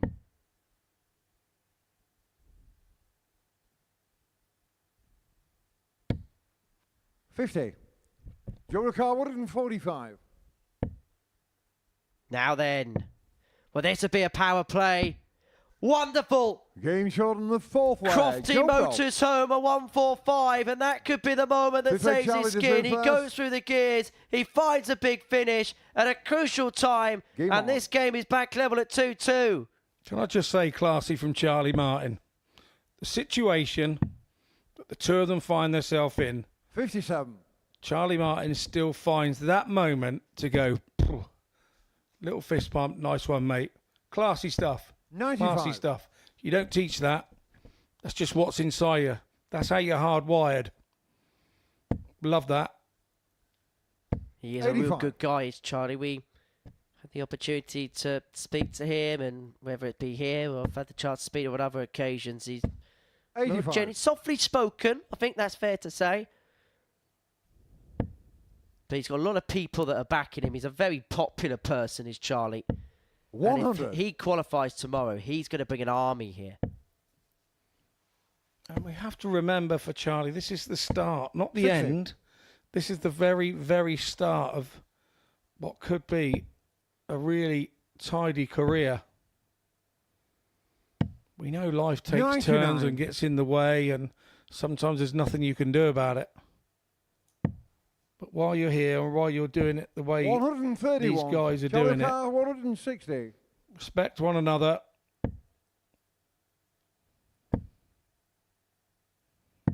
$118. Yeah, good pick up from Martin.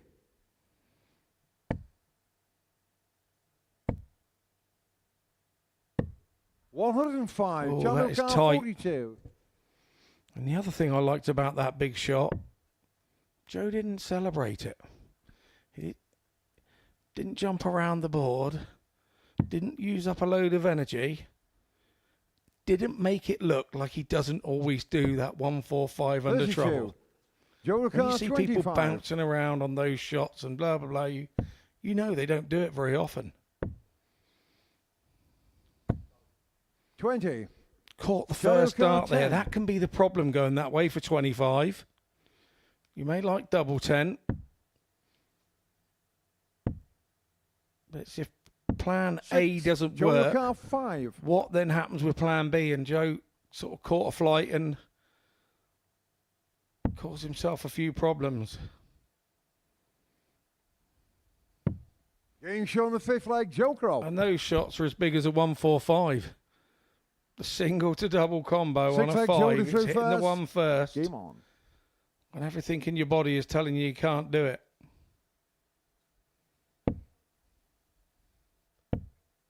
Charlie Martin, a couple of days ago, 85. must have thought he was coming back for an opportunity to go 3-1 up. He would have had the darts in his hand to have won the match. That 145 for Joe Croft leveled at 2-2. And now it is Crofty who finds himself on the hill and with the darts in his hand to win. 140. Yeah, indeed. It was a big game changer, the 145. It turned the game on its head. And 96. You know, there is a saying, big moments, big players, and it's a lovely trait to be starting to get into. 58.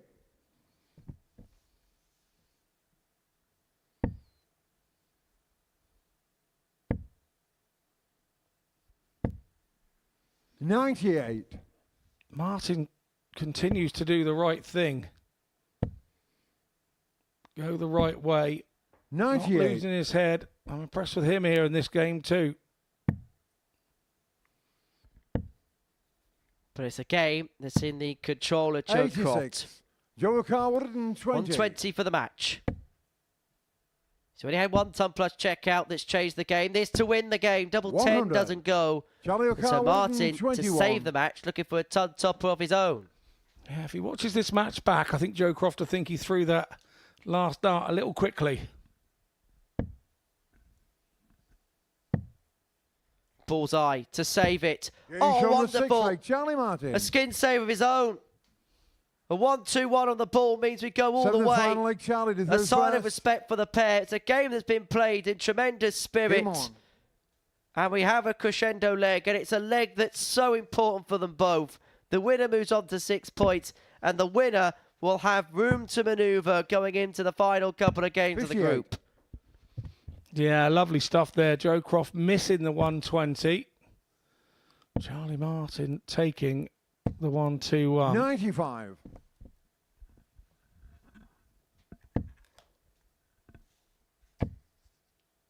Just when you thought this game was dead 60. and buried, just when you thought Croft was coming back for 3 more to see the job through, we have another twist in the tail.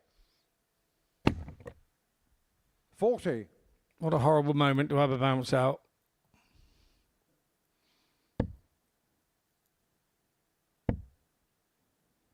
What a moment to hit a max. And now Joe Croft really will feel under the pump.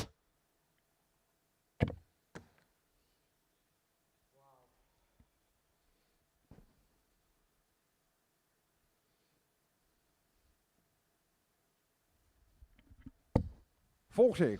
2 darts on the floor. In your last 2 throws, 4 darts out of 6. 43. When you're against the darts anyway, it's a tough cookie to take, but a 140 here and he can be back in it. Charlie Martin's doing all the right things. He looks to be holding the throat. 45. Charlie O'Carr, 160. 6 darts for the match. And in a game that's been full of top plus checkouts, 120. He had a dart at tops to seal it with a 160. 45. That was almost a resigned look on the face of Joe Croft. He snatches the darts out of the board. And Charlie Martin may well be snatching victory out of the jaws of defeat. The 1-2-1 in the previous leg saved his skin. He's dominated this last leg. And he crosses the line with that double 10. And how that bullseye and the 1-2-1 checkout could change the whole complexion of Charlie Martin's week. Because Joe Croft had missed a dart at double 10 and was sat with 3 more in hand to go on and win the match 4-2. But Martin, with a clutch 1-2-1, he'd then hammer home in the last leg to win 4-3, to move on to 6 points and to move above Gary Stone in the league table. Coming up after the break, we are going to see the aforementioned Gary Stone in action. He takes on John Desreumaux. That's live on Pluto TV after this.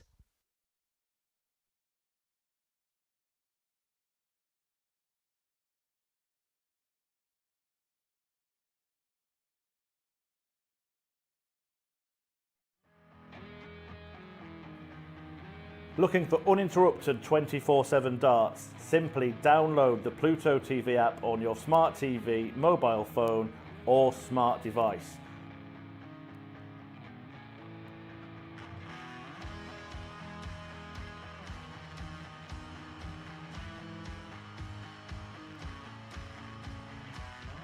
And you can find us on the Modus Super Series Darts channel.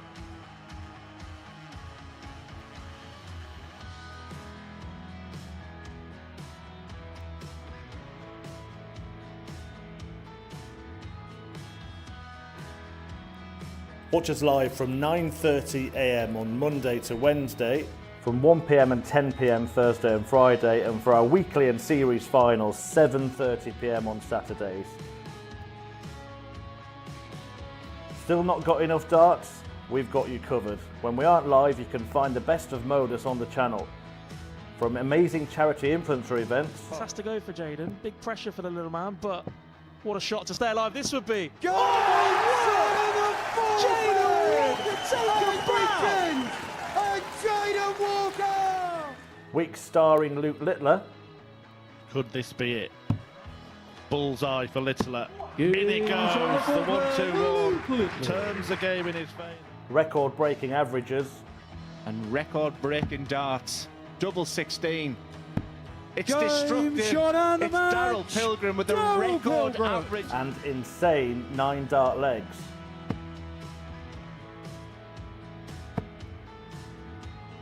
Max. Max. 108. And Sherrick is continuing upon a road towards perfection. That's a second max in succession. Baron Sherrick wants treble 19. And now double 12. To become the... But that's not all. We also have the exclusive series of On the Hockey. But when I played darts, I was allowed to be me. Deep dives in our tungsten talks. No email at all. That really is. And the words that just come out make me head what? 127 in game. I cried a few tears when they told me. I still love it so much. And Modus documentaries. Everyone knows we're watching something special. This is going to happen. Just when? When is it going to happen? It's been so long. Darts is on 24/7, so what are you waiting for?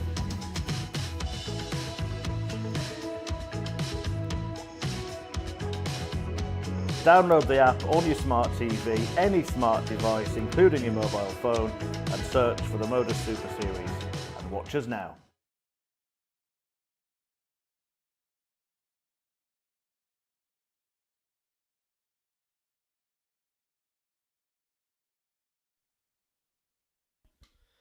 Welcome back to the ADC Global Championship, where we've seen a festive tub plus finishing between Joe Croft and Charlie Martin.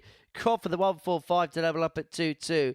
And then when it looked like Joe Croft was going to seal victory, Charlie Martin pulls a 1-2-1 out the fire. We go all the way to a last leg, where it would be Charlie Martin that holds his nerve, pinning this tops to, double 10 even, to complete this 4-3 win over Joe Croft. It puts him onto 6 points in the group, and this is how he's done so, by winning both of his matches so far, and both of them by a 4-3 scoreline. Meanwhile, Marvin van Velzen has won both of his matches. He's still undefeated in this Group B, whereas Gary Stone and John Desreumaux but a point to their name on this Friday night.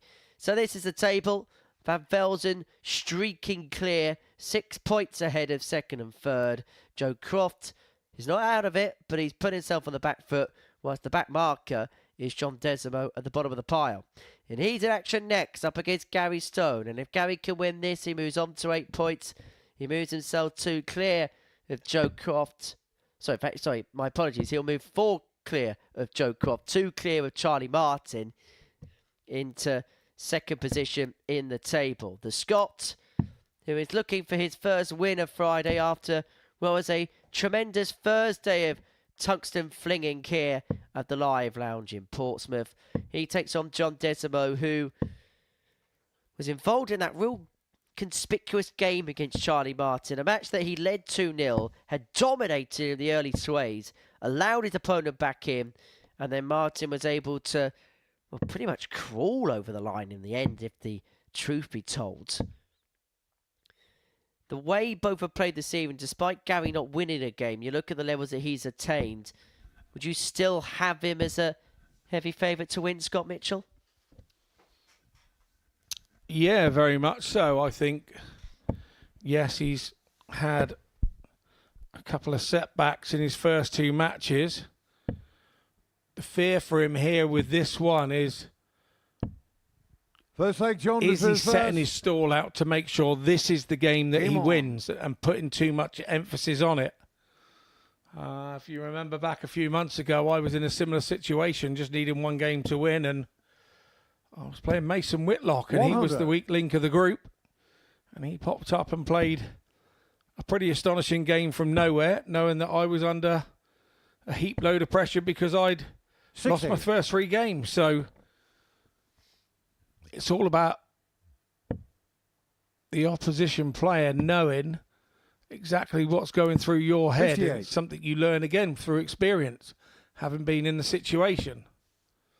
So John will know that Gary needs this one pretty desperately. 131. And that could end up seeing John thrown with a bit of freedom. And then you never know what's going to happen. 95.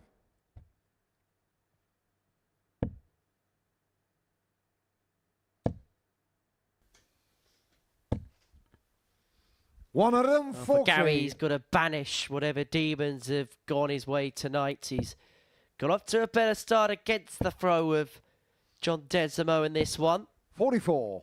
And he's got 6 starts here for 170 to open up a 1-0 lead. Not to be this time. 96. He's himself on 74.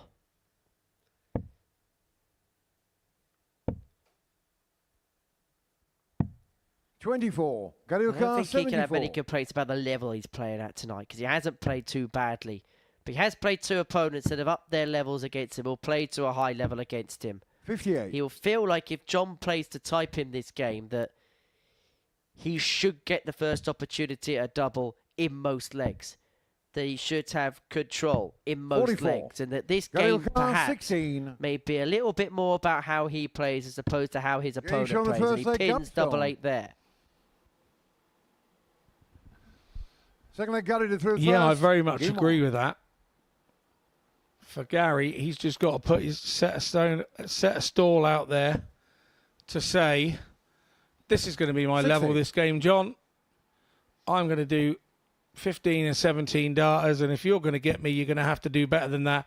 And if he does, you hold your hands up and go, you were the better man in the moment. 95. And that's the only way to play the game. Otherwise, you start making it too overcomplicated. Then it makes life very difficult indeed. 59.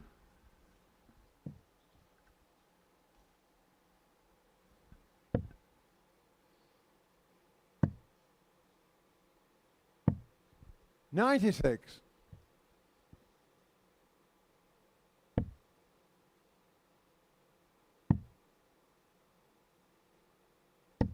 $40.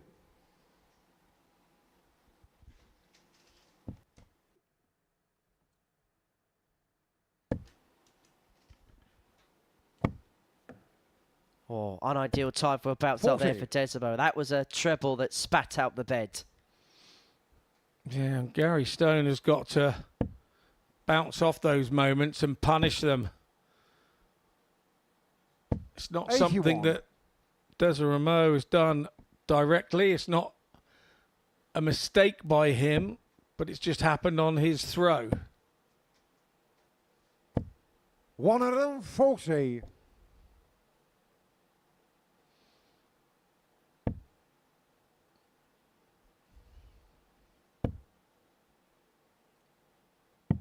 $57. Jonaka 130. So 130 for John Desreumaux to level this match up at one apiece. And he has got the luxury of time here. So we'll go for treble 10 to leave double top. 90. And he wasn't too far away of his attempt at the double. There was a wry smile from Gary Stone when the Killer Bee hit the 140.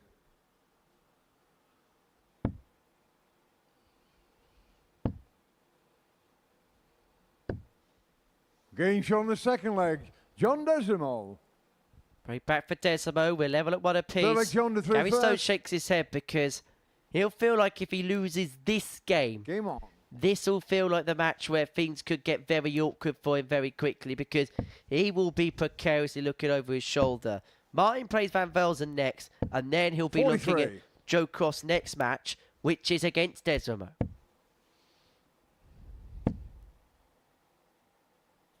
60. Yeah, you have to say that Charlie Martin has the tougher route home, doesn't he? Playing both Van Velzen and Stone.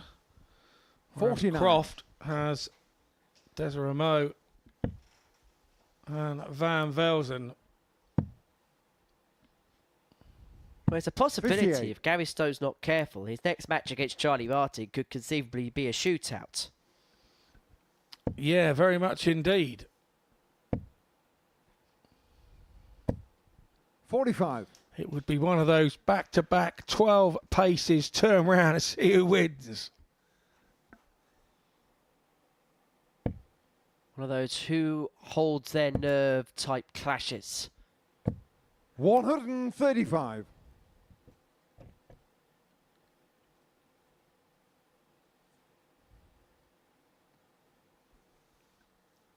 Flight pops off there from Gary Stone.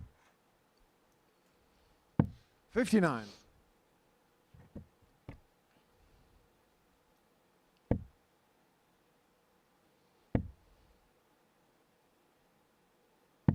$63.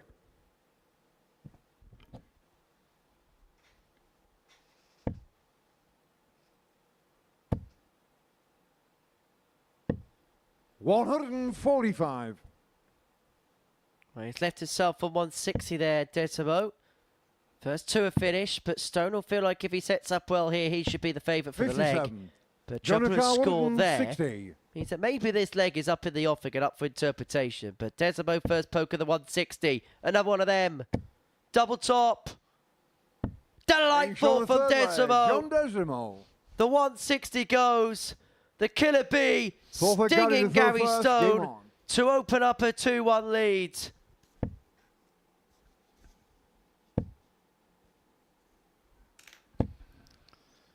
Harry Stone had a wry smile behind Desreumaux there. He didn't actually watch that dart go in.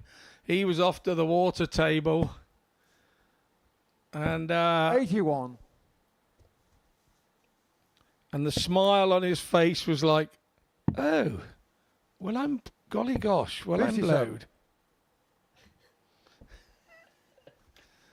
How unfortunate for me. You okay, Scott?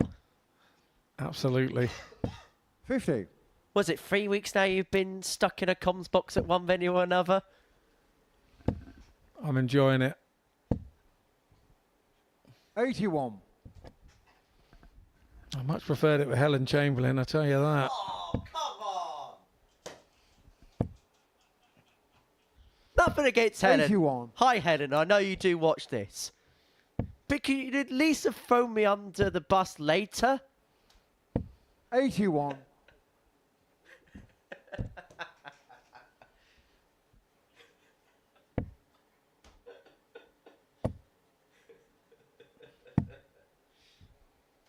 By the way, 123. Helen is a bundle of joy to work with, by the way. I do want to put that out there. That was a bit of banter between me and Scott. As are you, Henry, as are you. 140. I enjoy working with you both equally.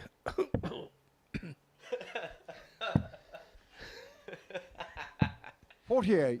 Sarioka 61. Stone 61. Treble 7 for tops. For 2-2. For Desmond against Desreumaux. I've been waiting all Game week shot to on say the that. fourth leg. Gary Stone.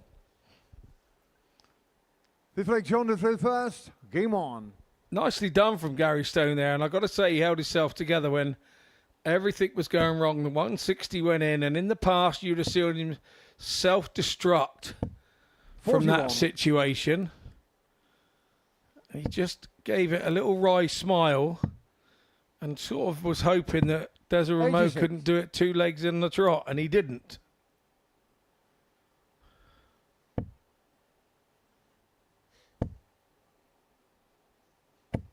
$100.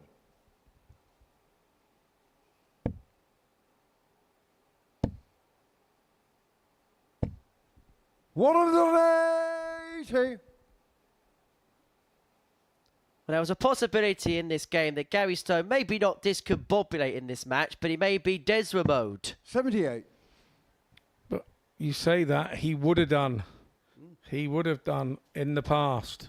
The game would have really 43. made his head all squirrely.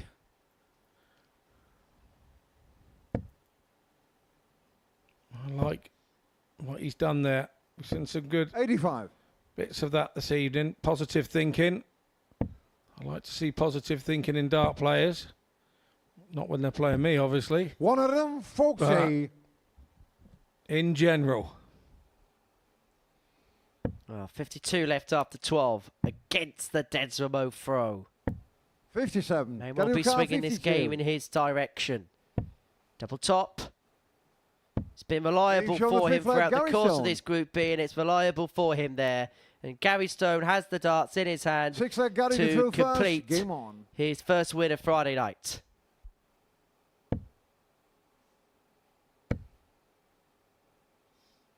$137.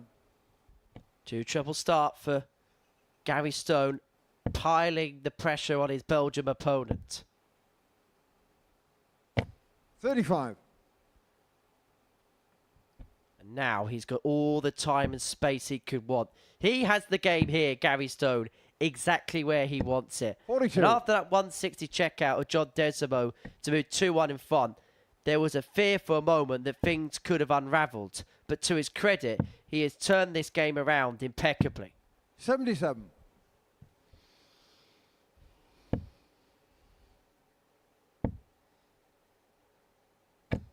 $121.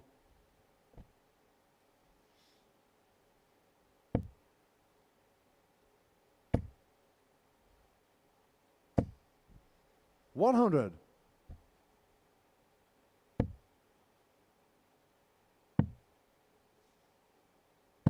$58.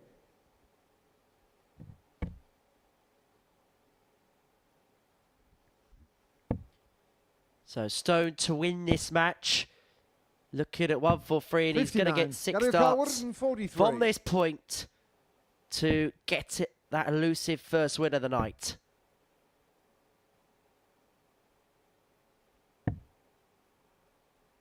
$103.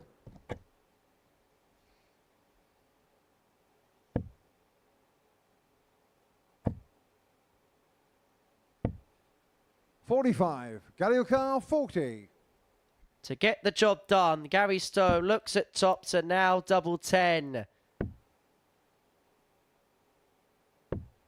But he hasn't sealed success here, but he has got time on his side.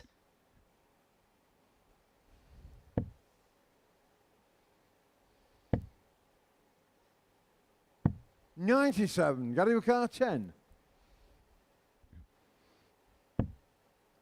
He doesn't want to mess around here. He wants to get on and get this. Getting shot on the match, Gary Stone. Exactly what he does. So Gary Stone gets his first win of the evening. It's a 4-2 win over John Desreumaux, and you can see the relief on Gary Stone. So here are the averages: 82-21 for Stone, 4 from 11 on the doubles, 74-24 for Desreumaux. But that lovely 160 shot out to put the pressure on. We head into a short break, and when we return, the games just keep coming. It's Charlie Martin versus Marvin van Velzen.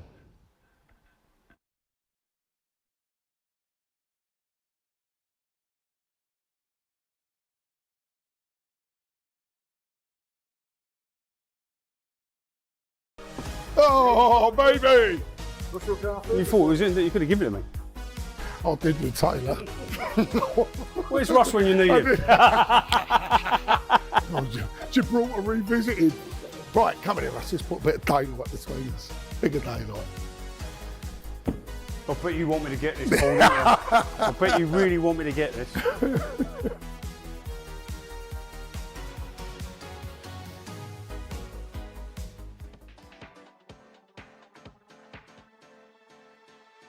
Matthew Edgar has gone for the bullseye on 92. Please tell me, why have you gone this way? Bit of safety.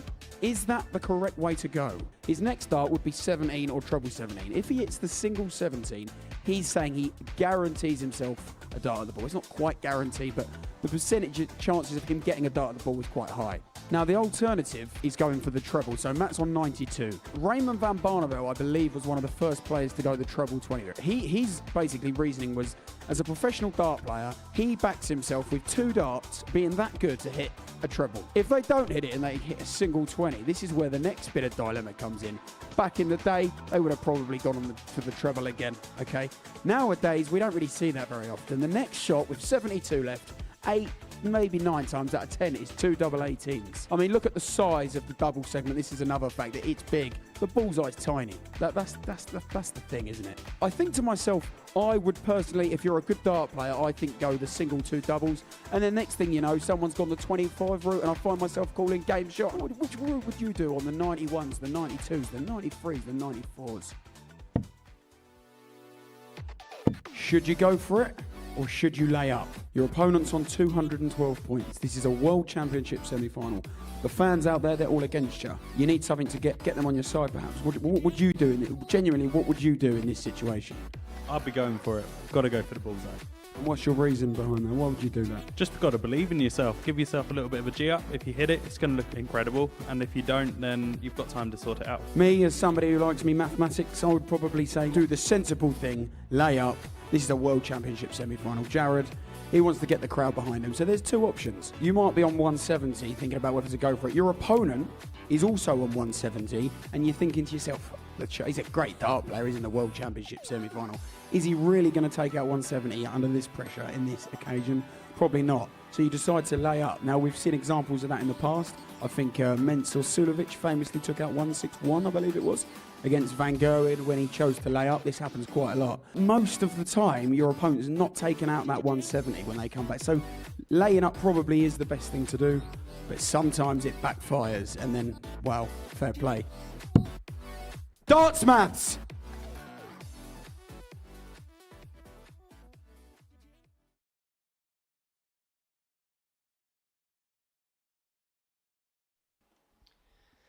So, welcome back to the ADC Global Championship, where before the break, Gary Stone got the better of John Desreumaux by 4 legs to 2. That strengthens his hand in terms of qualifying through to tomorrow evening. This is how things have panned out so far this week. Van Velzen's won Group B, Adam Mould won Group A, Devon Peterson and Shane Haywood qualified through Group C, and it's only John Desreumaux who from this point onwards cannot qualify through Group B. And we can confirm that for you now, because this is how the table looks. Marvin Van Velzen, 12 points to his name. Gary Stone in second. Martin, Croft and Desreumaux in what is a uniform table behind Marvin Van Velzen at the top of the group. And it is Van Velzen who finds himself in action now. He takes on Charlie Martin. It's game 7 of 10 when we got here this evening at the Live Lounge in Portsmouth. We're rattling through the games quite quickly, and you have to say the quality of these games have been fairly good tonight, and in particular by Marvin Van Velzen. 2 averages in the mid-90s. The doubling has been quite good. Kind of what is said on the tin for this man these days. The dominant force in Group B and playing like a man who could really upset the apple cart come Sunday afternoon. Yeah, nothing you said there that I don't agree with. I think you put that perfectly, Henry. And first leg, Charlie to throw first. He looks very good indeed. And when people step up and ask him the question, he seems to have the answers. This is all about how big this one is for Charlie Martin. He lost the corresponding fixture yesterday 4-3. It really was one of those. And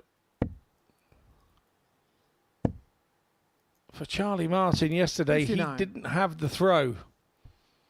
And we've seen, as he was against Joe Croft, he made the throw count. 45. Already this evening, and you feel he's going to have to do the same again here.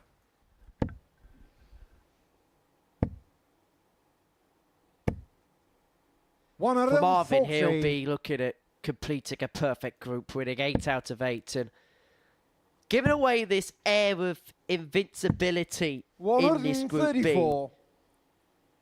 And it would send a real statement out to the rest of the field going into tomorrow night. At the beginning of the week, Marvin was the player to beat in a lot of people's eyes. And as this week draws towards a close, he is playing more and more like the star pupil of the 12. 180. But don't discredit Charlie Martin, who's at a max there to lead 46 after 12. Pivotal game for the 28-year-old from Hersham. On 46. 6 points, wins this, he's on 8. And it leaves Joe Croft with an uphill task. It leaves him acquiring snookers. Tots are leg 1. And it is leg 1 for Charlie Martin. Second leg, Marvin to throw first. Game on.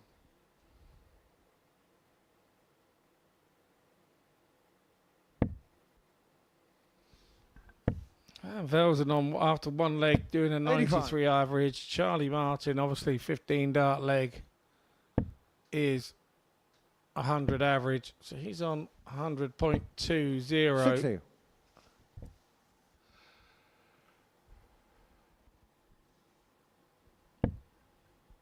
But for Charlie, you feel like if he's going to get success against Martin, yes, it was a good first 99. leg. But those are the numbers you sense he has to attribute leg after leg if he is to continually pose questions of the Dutchman. 140.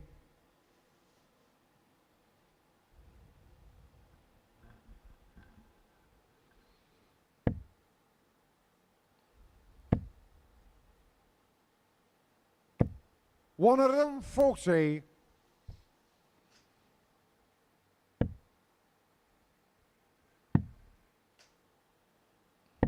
57.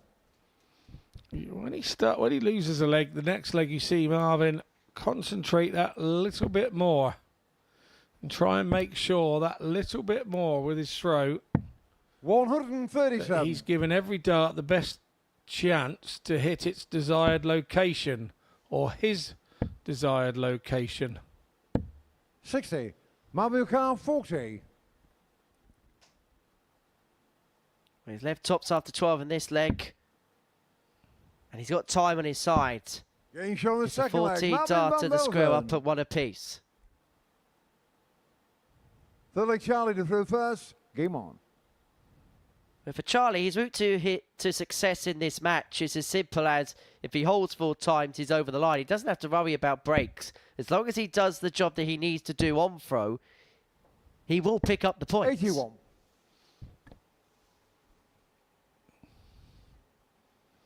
Yeah, exactly right. But as we said in an earlier game, once the person without the throw continues 135 to keep pressuring, I really like where Van Velzen's going with all this at the minute. 57.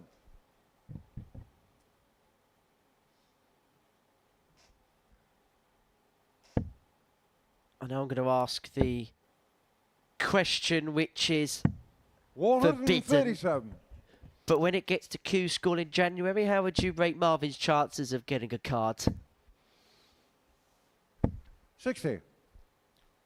Well, things that he's doing here will not go against him at Q School. Let's put it that way.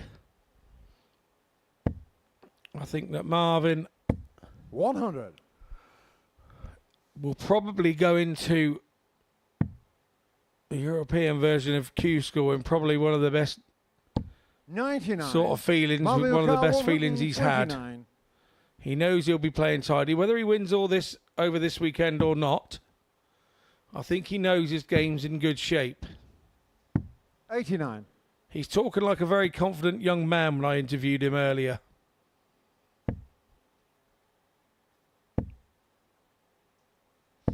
$100. Looking Marvin Carl, good, 40. feeling good, playing good.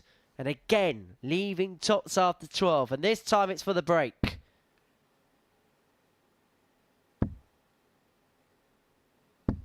No score. Charlie O'Carr 104. But Charlie Martin's only left 104 after 5 visits. And so he needs a treble here. Well within his capabilities here. 64. Really did rush Marvin the Carl, last one and miss 40. it by a long way.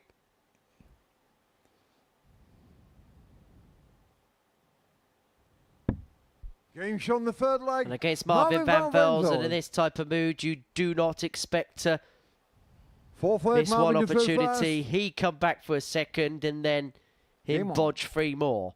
2-1 to Van Velzen. It's all about now what that miss at double top does to Charlie Martin. Because that was for a holder throw. Is he thinking he's blown it? Or is he let it go as fast as it happened? 97. Is it holding any space between his ears? Because it doesn't deserve to. Something your opponent does shouldn't get rent-free space between the ears. You need all the space in there for the stuff that you're 29. doing and making sure your thinking is positive and going in the right direction. We mentioned it yesterday that he 60. has got defiance in him. He trailed Bradley Brooks by 3 legs to 1 in the Tour Championship finals, came back to win 4-3. So we do know he has that doggedness in his locker. 60. Could be a rematch on Sunday for the Global Championship, but Charlie Martin's got to get through to Saturday first for any floating thoughts about that rematch to happen. 100.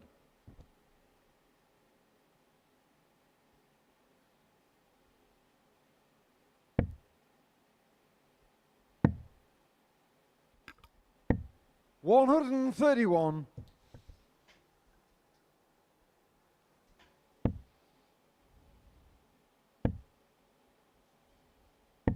58.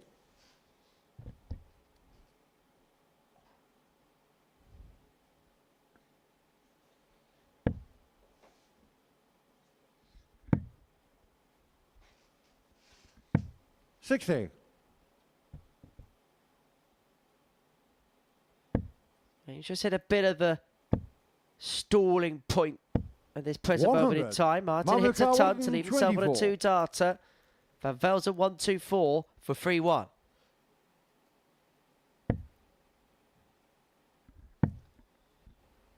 to be. And so Martin will come back for 86 Charlie to get the break back, to return this game back at an even kill to at 2-2. May just be a dart of the bull. Bonus. Game shown the fourth leg. Yeah, Charlie nice Martin. break back there from Charlie Martin. He is This way, Charlie fighting through for his first. Group Game B on. life.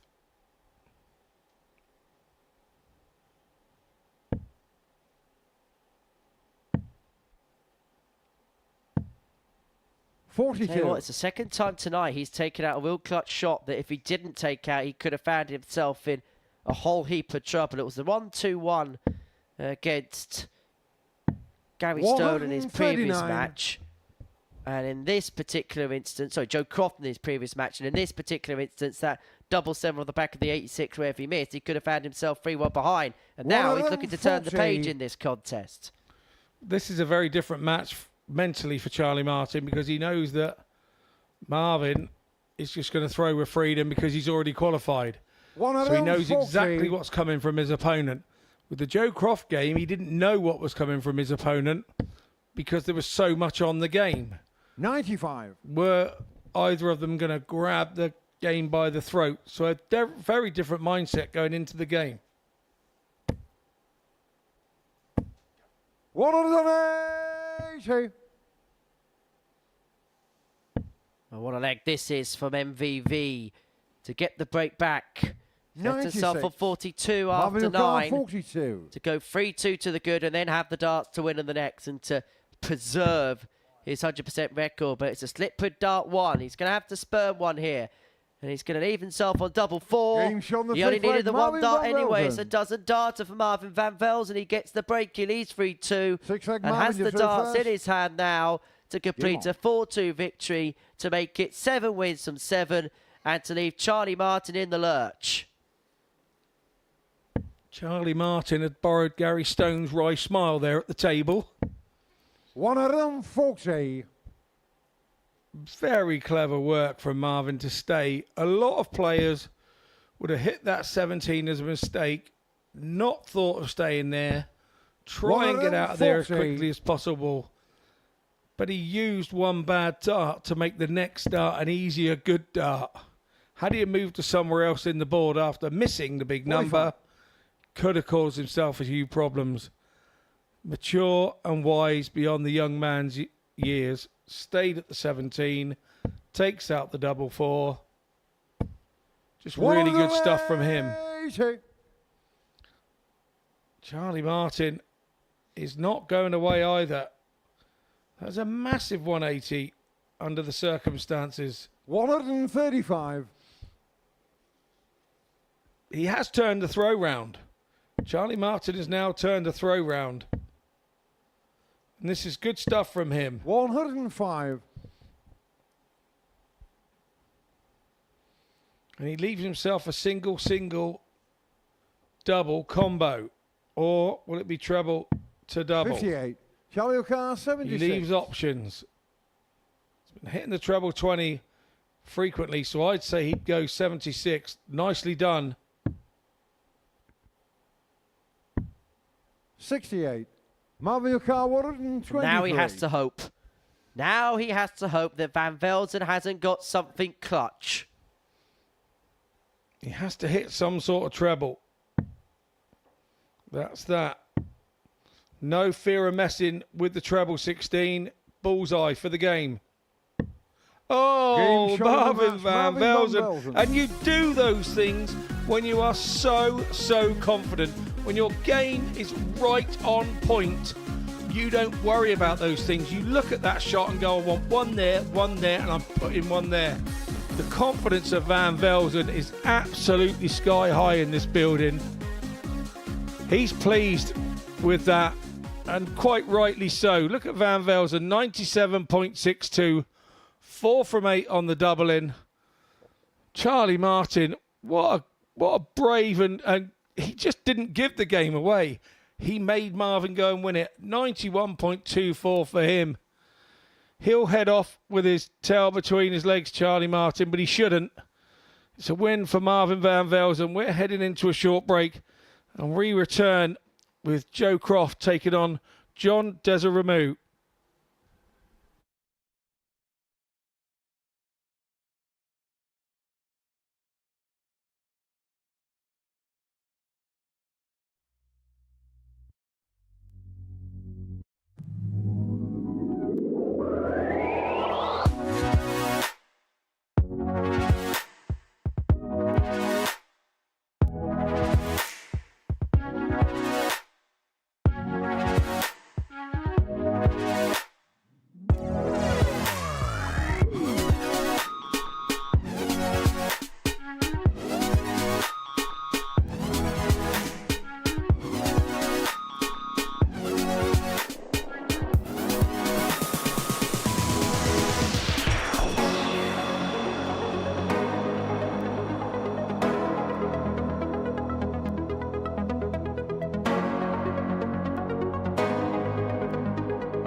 Well, just before the break, we saw Marvin van Velzen beat Charlie Martin 3-2, and this is how he did it. Steps back. Oh, hits the bullseye beautifully. It's a dream shot for any player. And now this is what it's done to the table. Van Velzen obviously streets ahead at the top. It's that 3 and 4 position between Charlie Martin and Joe Croft. It was a chance for Charlie Martin to get and gap himself from Joe Croft by 4 points, and he hasn't been able to do that. And our next matchup is Joe Croft taking on John Desreumaux at the bottom of the table. And he now could be the thing between Joe Croft and Charlie Martin, going all level on points in the table. Now, the bookies would tell you in a one-on-one match here with the averages that are happening that this is a foregone conclusion and Joe Croft should win this match. He won the match yesterday 4-0 when he didn't have the darts. Game on. But we're in a very different situation now. This is a gameplay situation. It's not about averages because we don't play darts on paper. It's about who holds the self together and who does the job right now. It's not job done, even if Joe wins the game, but it gives him a chance. And his last game will be against Marvin van Velzen, last game on. 60. By then, he'll know what he needs to do if he wants that third spot in the group and make the Saturday evening final. So these next 3 games 47. are super, super important. So stay with us and don't miss a thing. For Joe Croft, he will 100. feel like there is an era now or never about this particular match against John Desreumaux, and I don't mean it's in a horrible way against the 140. Belgian, but he is the back marker. He's the player, because of his points tally, that everybody will expect to beat. And so a failure to win this particular matchup would pretty much spell disaster, and you would say, if the truth be told, spell the end of Joe Croft's chances of qualifying through to tomorrow 100. night, and would spell the end of his chances of becoming the inaugural global champion. And with darts being what it is, 140. we can play this group again on Monday and Tuesday morning and have a totally different outcome, because that's how it is. 60. We leave World Championships and we watch World Championships on the TV, and you could play that very tournament the following week and have a different winner. It's just all on the time, all 40. in the moment. Joe Coward, Who's feeling it at the 25. time? And that's why we love darts, because you just never know the outcome. Well volunteered 47. to work Christmas Eve, Scott. Joe Coward, 16. Oh, that'd be great if I could get Christmas Day off. I never usually do. As long as it's double pay, I might consider it. 54. Croft, Joe Car, 78. 78 for the opening leg of this contest. Treble 14. Size to persevere there. Treble 18 would have get him 42. down at double 10. John the Car, And so 62. Desreumaux overturns for 62 to get the breaker throw in to take out the opening leg.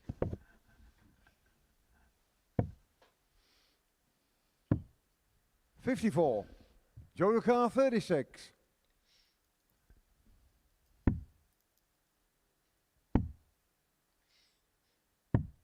$27. John Car, 8. You don't want that creeping in at the start of the game.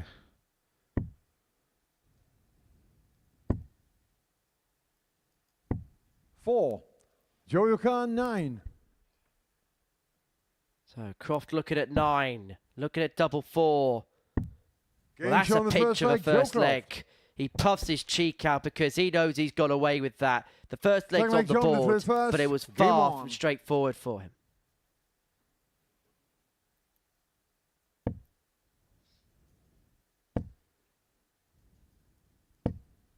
$140. John is a wily old campaigner. 28. Been around for a long time, and he'll know what's going through Joe's mind here. He'd have done it himself and been in a similar position umpteen times. 100. In varying tournaments or another, so he will know what's going through Joe's head.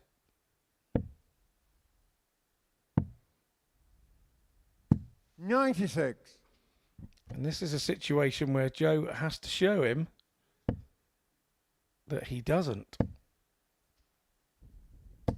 140.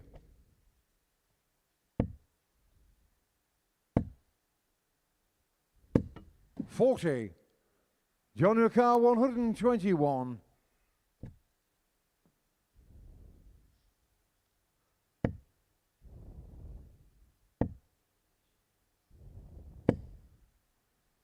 $33. 3 trebles for Desreumaux. Won't cause him any 45. problems. John and Car, 88.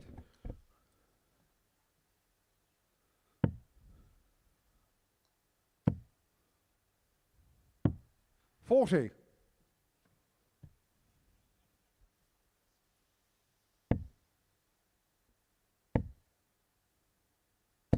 $100.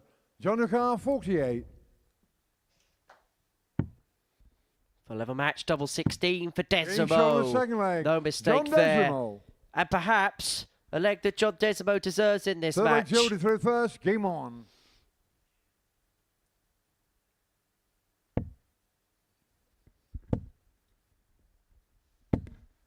100.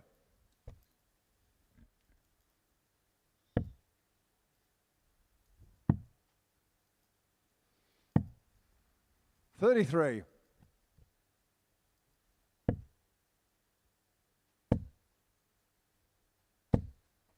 100. Better from Croft this leg.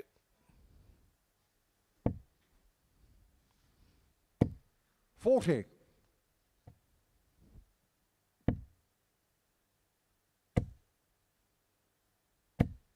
125.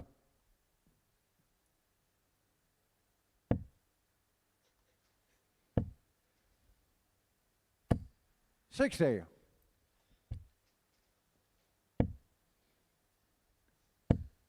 Well, this game a little bit nervy. 58. For Joe Croft. He's not played as comfortably as perhaps he would have liked, but he won't care how he's played if he wins this match. However, if he's on the reverse of the scoreline, then maybe the irritations really will creep in for him. 58. He's himself on 60 to open up a 2-1 advantage in this match. 60. Joe Lucar, 60. Tops and plenty of time. He's going to need that time. 28. Return for double 16. That was one of the darts where he didn't really have to go at it first dart. I know that sounds a strange thing to say, but Joe Lucar, 32. Because of the situation, it would have been better to chuck one over the on the top third leg, Joe and Croft. get a bit of feel, and then come back with 3 darts in your hand without the other one in the way. First. Game on. But he's tidied it up nicely, and he's on with the job.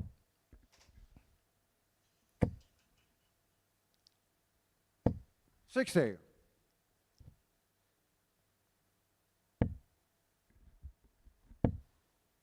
We know Joe Croft is the one 85. that if somebody's going to click into gear, you expect him to do so. And we do see in these types of matches, as soon as one does head off, the other one tends to follow very quickly. Much more like it.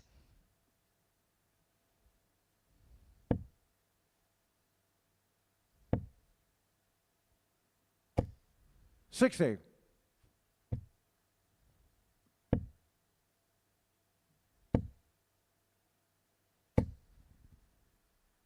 140. Well, this is a much improved leg. 96 after 9. Croft's got himself out the doldrums and has got Desreumaux in a spin. 58. Sorry, 42. Yeah, Joe he's Lucar, put 96. the pressure back on to John.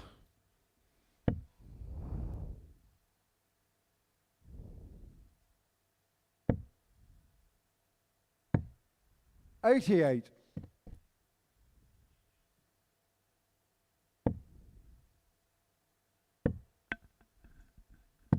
62. Joe Lucar, 8. So double 4 for Croft to open up a 3-1 advantage. Now looking down at double 2. Game shown No the mistake fourth with leg, that Joe one. Croft. 3-1 Croft, and he has the darts here to win this match and to win this Fifth game leg, Joe quite to third comfortably. first. Game on.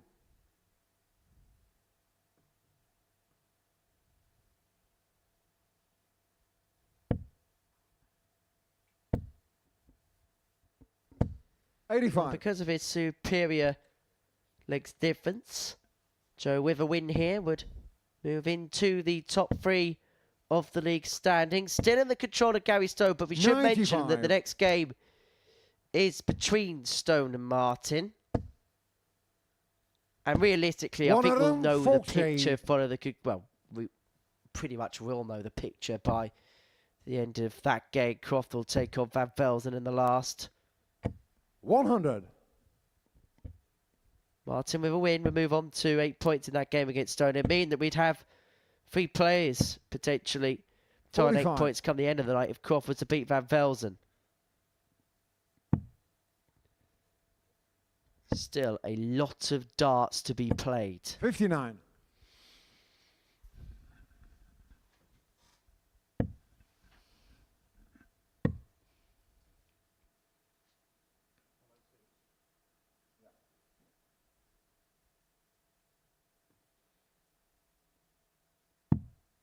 64.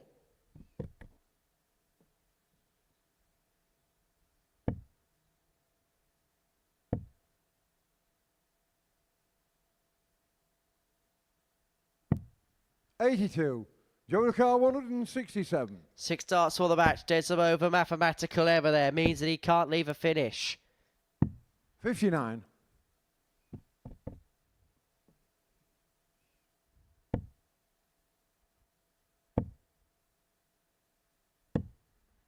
$65. Joe Car 108. 108 for Croft to get the job done. Well, he can still technically do it. Treble 18 pull. That 28. hitting another single John four. Car, Left 100. himself on 80 in the end. Desreumaux to bring it back to 3-2. Looking at a ton. And tops doesn't get tops. 60. Joe Car 80. So Croft for the match and for a 4-1 win. And to give himself a glimmer going into his match with Marvin van Velzen. Double 10. Clean bed to aim at. To get the job done. And it is job done for Joe Croft. He seals a 4-1 victory against John Desreumaux. It moves him on to 6 points in the group and it puts him into a qualification position for now. He takes on Marvin van Velzen in the final game of the night, but he will be watching on quite tentatively in the game that precedes it. The game that's coming up after the break is Gary Stone against Charlie Martin, and we will know pretty much the picture in terms of qualification when that game concludes.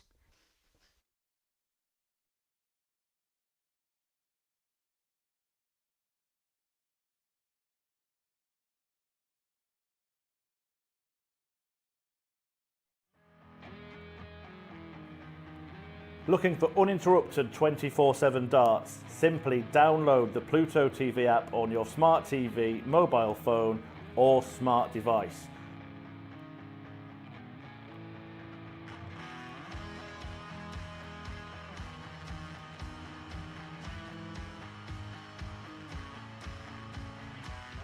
And you can find us on the Modus Super Series Darts channel.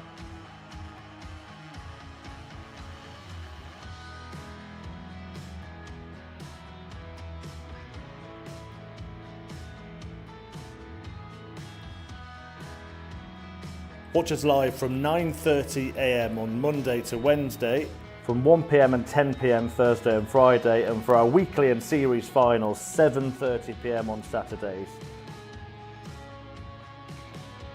Still not got enough darts? We've got you covered. When we aren't live, you can find the best of Modus on the channel. From amazing charity infantry events. This has to go for Jaden. Big pressure for the little man, but what a shot to stay alive this would be. Go! Jaden Walker taken back! And Jaden Walker! Week starring Luke Littler. Could this be it? Bullseye for Littler. In it goes, the 1-2-1. Turns the game in his favour. Record-breaking averages. And record-breaking darts. Double 16. It's Game destructive. shot on the It's match. Daryl Pilgrim with a Daryl record Pilgrim. average. And insane 9 dart legs.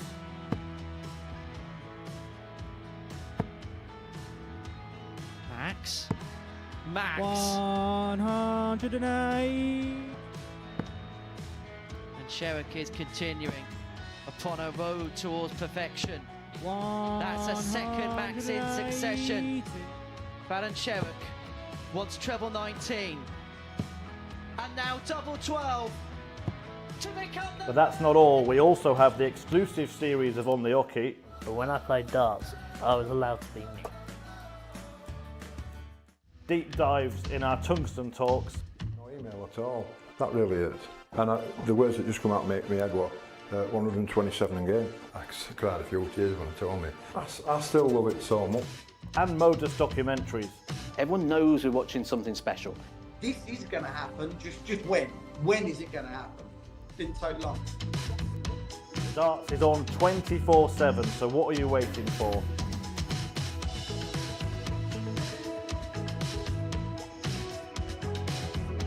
Download the app on your smart TV, any smart device, including your mobile phone, and search for the Modus Super Series. And watch us now.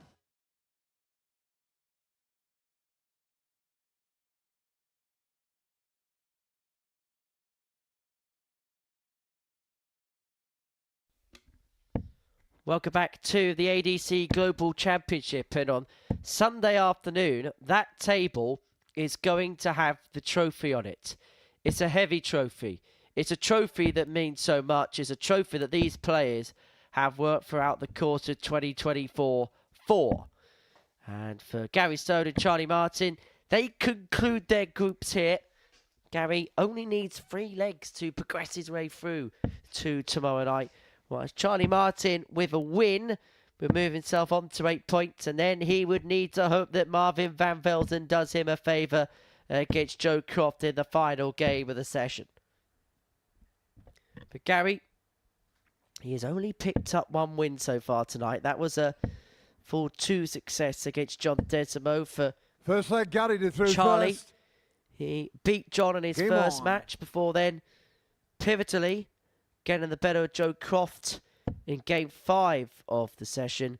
And if he can get the better of Gary Stone, he will stand a good 58. chance of making it through. Marvin van Velzen taking on Joe Croft in the final game of the group. Well, he's in with a 100. squeak, isn't he, Scott? Yeah, he sure is, and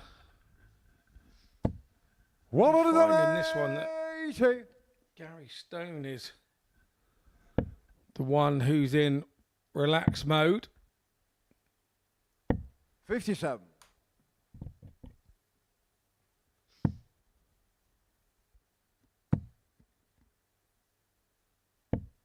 $174.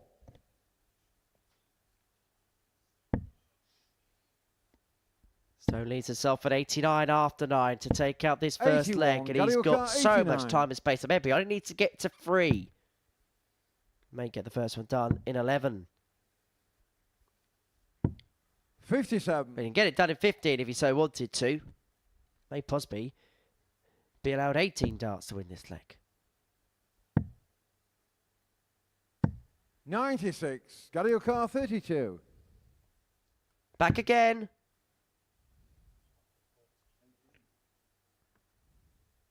Double 7 leaves double 9. Inside, and so Martin back 24. for 167 to Charlie O'Carr get the break. 167. Unlikely as it is, or as likely as it seems. Going to say Stone's already had a 160 against him from 76. Gary O'Carr 8. John Desreumaux.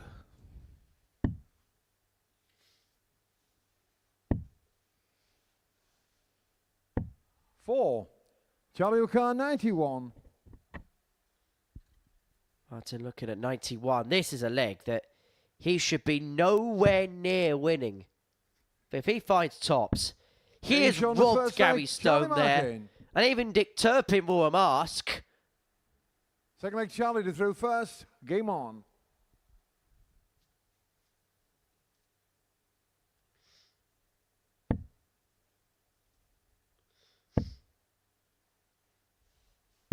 $100. Well, Gary Stone's head could conceivably be on Mars right now because Charlie Martin should have been nowhere near that last leg. 121. He scored beautifully all the way down and then fluffed his lines at the end.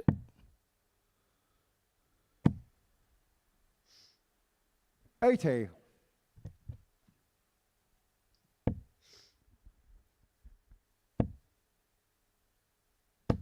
$140.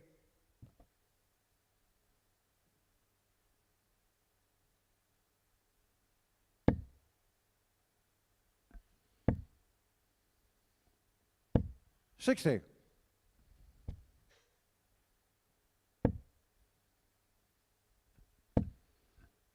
It's all about who's going to crack first here. 40.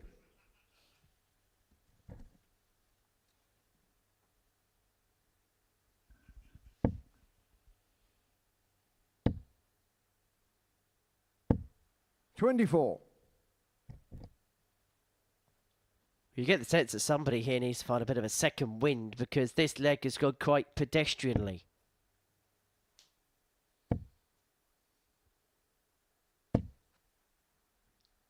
$140. Stone with 140 to leave himself at a single to double combo after 12. And this is for the break back. 97. Gary Wakar 60.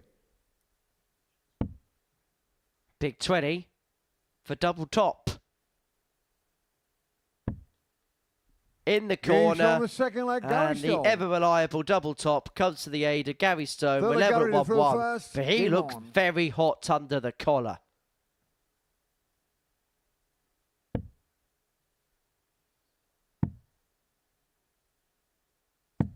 $96. It is unusually warm for this time of year down here on the south coast.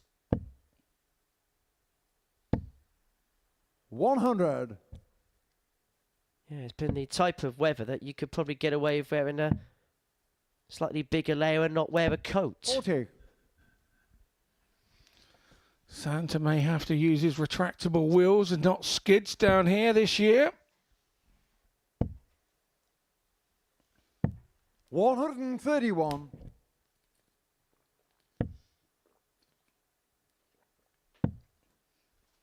You know what I'm talking about, don't you, Henry? 43. Santa's sleigh has got the wheels that he can put down in case there's no snow.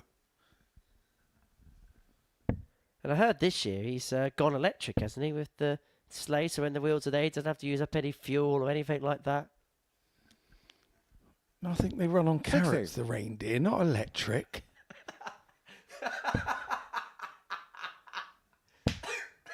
What's he going to stop on at McDonald's and plug the 100. reindeer in?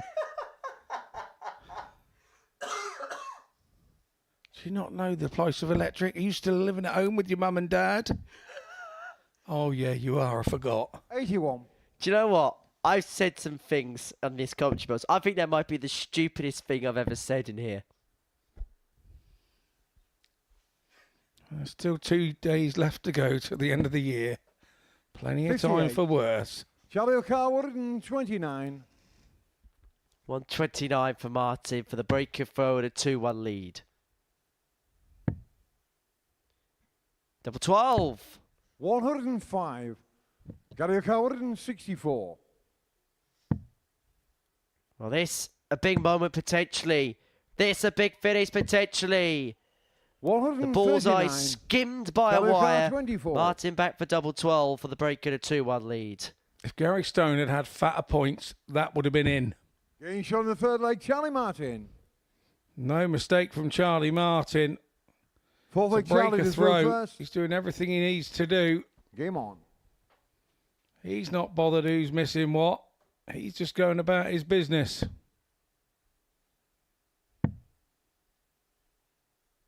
$96.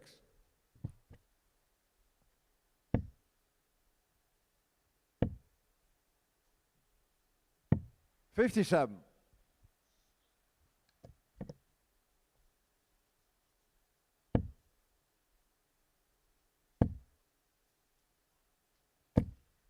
$180.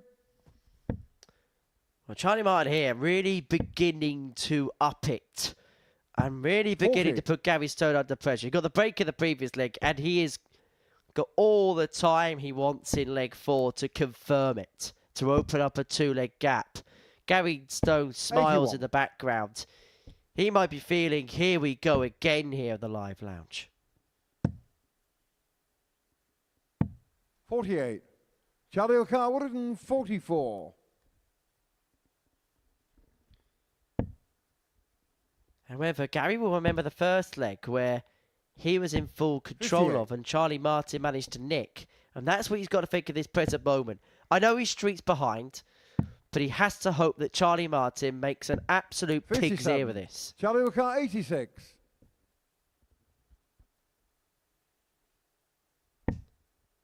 But the signs are Charlie's improving. Signs are he's really beginning to find his feet, 70. but he cannot find double 16.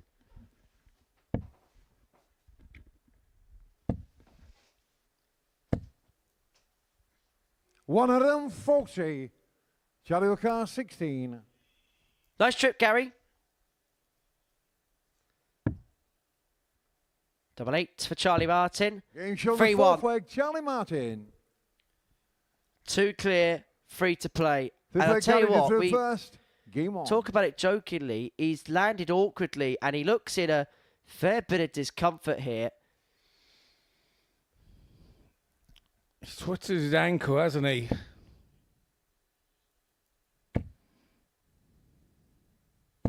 $60. Yeah, he just stepped off the edge of the hockey.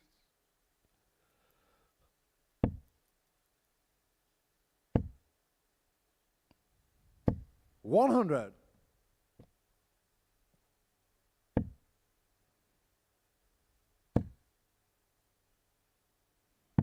$78.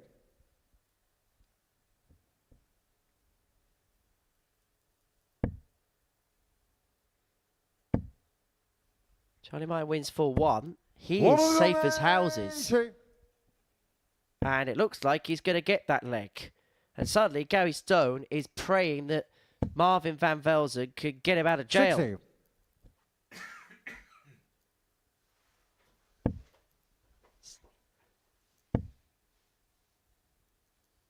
Six 100. darts for it. 121 is what he's looking at to progress his way through to 57. tomorrow night, where Charlie there will be an 121. army of fans cheering him on. It's a finish that players practice oh so often. And it's one that he's going to set up from here. 81. Tops after 12. He would have dreamt of that scenario at the beginning of the leg. You have to hand it to Charlie Martin. He's 58. held himself together here Charlie in this game. 40. When it mattered most, he has kept his cool. And if he finds this tops, or if he finds this double 10, if he finds this double 5, No score. decides to bust it. Sensible play. Stone wasn't on a finish. No need to get excited. 60. And so this, Charlie 40. to head through to Saturday, to continue his quest for global supremacy.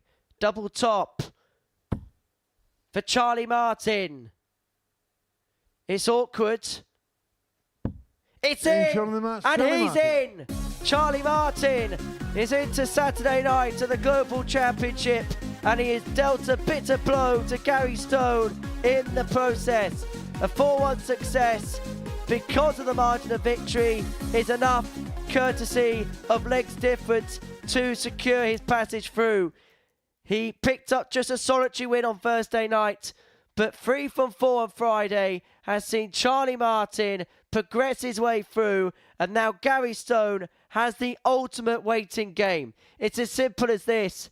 He needs Marvin van Velzen to beat Joe Croft after the break to progress through, but a win for Crofty will see him lofty and into Saturday night. Charlie Martin's through. He's beaten Gary Stone by 4 legs to 1.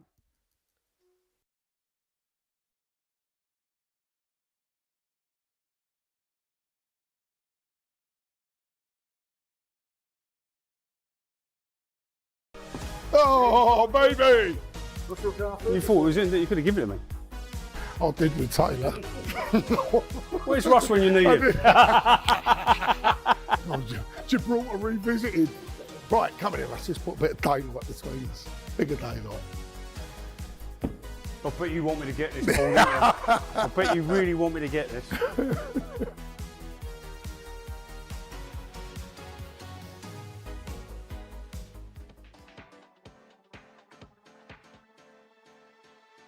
Matthew Edgar has gone for the bullseye on 92.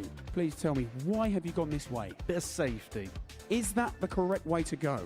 His next start would be 17 or treble 17. If he hits the single 17, he's saying he guarantees himself a dart at the ball. It's not quite guaranteed, but the percentage chances of him getting a dart at the ball is quite high. Now, the alternative is going for the treble, so Matt's on 92. Raymond van Barneveld, I believe, was one of the first players to go the treble 20. His basically reasoning was As a professional dart player, he backs himself with 2 darts being that good to hit a treble. If they don't hit it and they hit a single 20, this is where the next bit of dilemma comes in. Back in the day, they would have probably gone for the treble again, okay? Nowadays, we don't really see that very often. The next shot with 72 left, 8, maybe 9 times out of 10 is 2 double 18s. I mean, look at the size of the double segment. This is another fact that it's big. The bullseye's tiny. That's the thing, isn't it? I think to myself, I would personally, if you're a good dart player, I think go the single 2 doubles. And then next thing you know, someone's gone the 25 route and I find myself calling game shot. Which route would you do on the 91s, the 92s, the 93s, the 94s? Should you go for it? Or should you lay up? Your opponent's on 212 points. This is a World Championship semi-final. The fans out there, they're all against you. You need something to get them on your side, perhaps. What would you do? Genuinely, what would you do in this situation? I'd be going for it. Got to go for the bullseye. And what's your reason behind that? Why would you do that? Just got to believe in yourself. Give yourself a little bit of a G up. If you hit it, it's going to look incredible. And if you don't, then you've got time to sort it out. Me, as somebody who likes me mathematics, I would probably say do the sensible thing, lay up. This is a World Championship semi-final. Jared, he wants to get the crowd behind him. So there's 2 options. You might be on 170 thinking about whether to go for it. Your opponent is also on 170 and you're thinking to yourself, he's a great dart player, he's in the World Championship semi-final. Is he really going to take out 170 under this pressure in this occasion?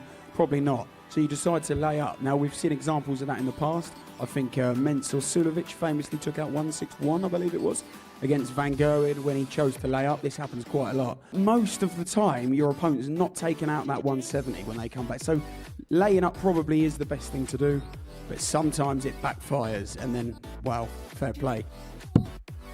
Darts maths!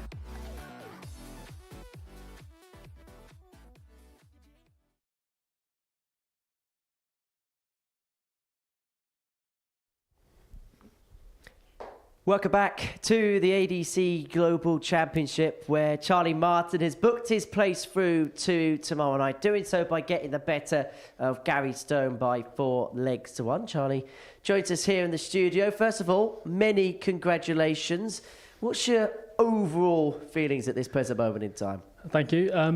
Overall feelings, the first day, massively disappointed. Much better than that. There's a dart in each game that I could have won all 4 of hit doubles, but that I'm buzzing because didn't expect it. I didn't look at the table, didn't know that put me straight through, but buzzing with that. So was that a nice little tap on the shoulder to have when you won that game? Yeah, definitely. Yeah, it's given massive confidence now because beating someone like Gary 4-1 and playing like I did, massive confidence going into Saturday and hopefully Sunday. In terms of tonight, you must have been really pleased with your overall levels of performance. Yeah, the first game was nervy because I knew that I had to, well, in my head I had to win 4 games. But yeah, I also got out of the way. I played really well. Got unlucky against Marvin, hit the ball. It's a bit of a killer. But I was happy how I held myself in that game. How important for you was that game against Joe Croft in the middle of the program? Because that almost had a feeling of, I wouldn't quite say cup final, but it felt like the winner of that one had the best possibility of then advancing through. Yeah, I get on really well with Joe. He's a lovely geezer, and I said to him backstage, I felt like it was a shootout, and yeah, luckily I come out on top. Tell you what, there was some delightful finishing, and this was must hit, wasn't it? This 1-2-1. Well, that was a change-up. Like that was massive, and my reaction there, I knew that was massive, and it's a bit of a Joe had a couple of bounce outs in the last leg, which let me in, but yeah.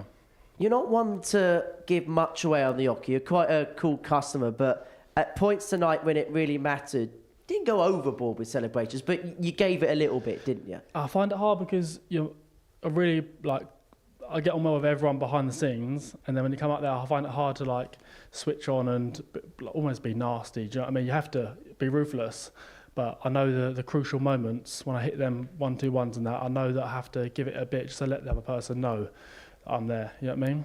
I think one thing we've learned about you the last few weeks is, particularly after the Tour Championship finals, is your composure under pressure. It feels like when the big games really come, you manage to carve something out. Is that something that's always been associated, do you think, with your game? Yeah, my mentality is really strong. That's my main asset. I'm not the best naturally gifted dart player. It took me a while to get here.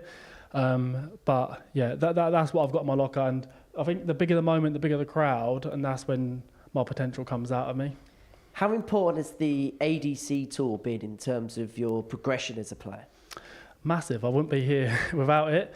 And I think this is the next step. I need to do stuff like this, get onto stages, playing in front of people to then progress. But like I say, I had that one win in Middlesbrough, and that's got me to the grand finals, got me to this. And yeah, I think it's brilliant. You lost out in the Tour Championship finals. Did that actually give you an extra little bit of motivation coming into this week, knowing that you were so close to the big one last time? Yeah, definitely. I mean, I was the rank outsider in my mind, and I performed, again, crucial moments against Joe and Brad. I pulled it out of the bag, and I was flat in the final, but I know that if I'd played my game, I would have given Andy a much better game. But yeah, it gave me massive confidence coming into this. So, into the stage of the tournament now where you don't have to play behind closed doors anymore, you could have a crowd. Yeah. Last time you were here, you brought an army with you. Is that going to be the case tomorrow night? Fingers crossed. I think a few people gambled on tickets that I was going to get through, but I had no clue who was going last time. I have no clue this time, but I'm hoping that... I like playing on the stage in front of people, which I didn't think I would like, but I loved it. I prefer it. So yeah, fingers crossed that a lot turn up. And just finally, what would success in this competition mean to you? I think it means the world. Like going from, you know, I don't think many people knew my name at all. I played Modus and I didn't really perform, but yeah, to win this it'd be massive for me. And I mean, massive confidence going into next year. And hopefully I can do even better next year. Well, Charlie, many, many congratulations. We will see you tomorrow night. So Charlie Martin through to the final tomorrow evening. Marvin van Velzen top of it. He takes on Joe Croft, who needs to win to go through. Gary Stone is watching on tentatively. He needs a win for Marvin if he's to get through to the final spot. It's Van Velzen against Stone. It's our final match of the night. Scott Mitchell is in commentary alongside myself. Yeah, thank you, Henry. So, very simple scenario here. Joe Croft wins. He will go through to tomorrow, Saturday night. If Marvin van Velzen wins, Gary Stone goes through to tomorrow night.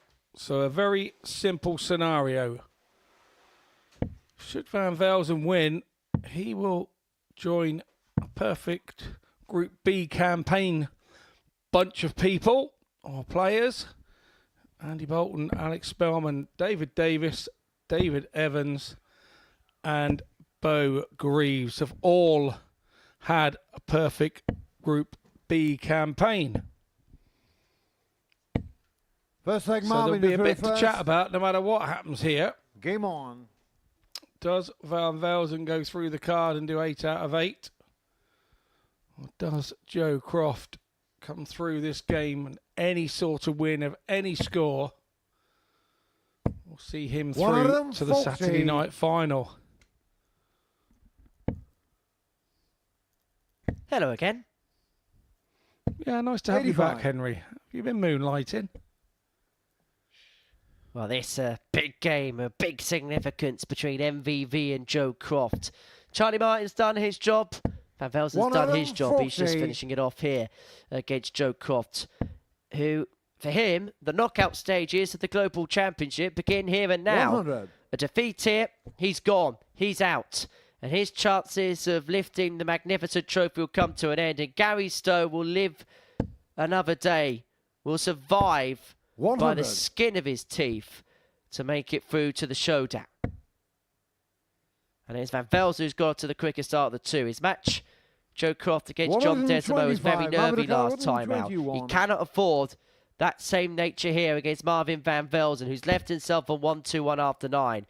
And there's a similar feeling about Van Velzen in this group than what we had 59. about Devon Peterson this afternoon. A dominant force who has struck his mark and strutted his stuff from the first start and has not relinquished that lead. Marvin 62.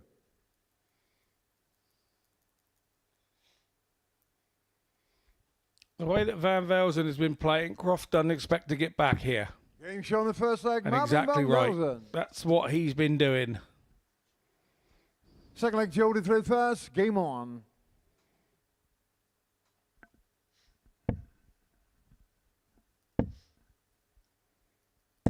$81.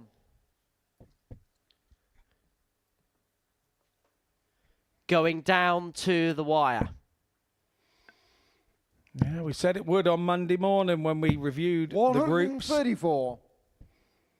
We went on air at 9:30. We said this was going to be a group of heartbreak. Somebody was going to find themselves going home, that maybe a dart here and a dart there over 2 days would have changed their fate. And those are the tough ones to take. Well, for one of Joe Croft and Gary Stone, it's going to be heartache and dart break. 85.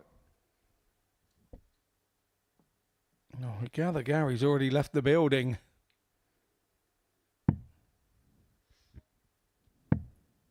Wherever he's watching, he's going to be watching on nervously, if he's watching at all. I remember Johnny Haynes being in a scenario where 100. He was on a train heading back to Romsey, not knowing his fate and only finding out once the signal was half decent when he got off the train as to whether he was playing in a Group B or a Group C. These things do happen. 121. The players just want to get out of the building and find out later. Double 10. Ton out. Croft levels up. One apiece. It is now a best of 5. Third leg Marvin to throw first. Game on. He had a key 1-4-5 in his match against Charlie Martin, and now he's found a ton here to level up against MVV. 41. Would I be right in saying there's a certain amount of pressure on MVV here, because he wants to go through the card, doesn't he? And 96. In that elite group of players who have gone through Group B without a loss.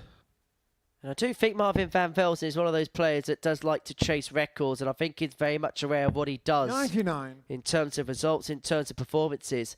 And I think he's also somebody that really likes being a player that everybody thinks has an aura about him. 137. I think he'll enjoy that tag of being undefeated, because it means there's a target on his back. And I think the bigger target on his back, the better he performs. I don't think he cares about pressure. If anything, the bigger 100. the stakes, I think the more he enjoys it.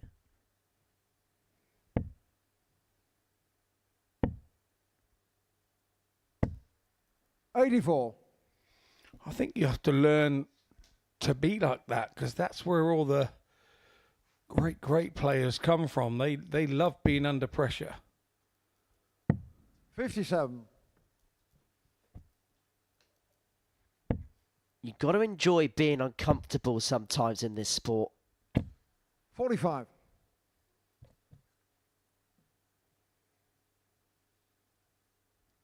And Marvin's somebody who's had to do it the hard way. He's been very open and honest about his trials and tribulations over the last couple of years to get it to the point at which he's at now. 58. Joe Carr, 139. He had a ton in the previous leg. He's not going to add up the 139, Joe Croft, but what he is going to do is leave himself in position. 62 left. We'll look at treble 10 to leave himself double 16. 52 should he come back for the break of throw, a 2-1 lead, and he'll be halfway towards the finishing post. But Van Velzen wants another. Would have left double 16, and it possibly would have put Gary Stone's tail up. Joe Carr, 52. So it's double top, Getting shown and the it's third leg, 2-1 Joe Croft. He's got the break. Fourth leg, Joe to throw first. Game on.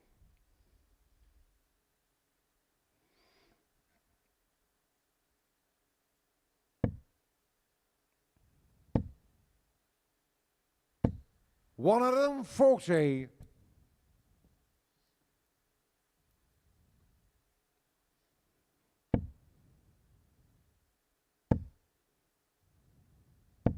$85.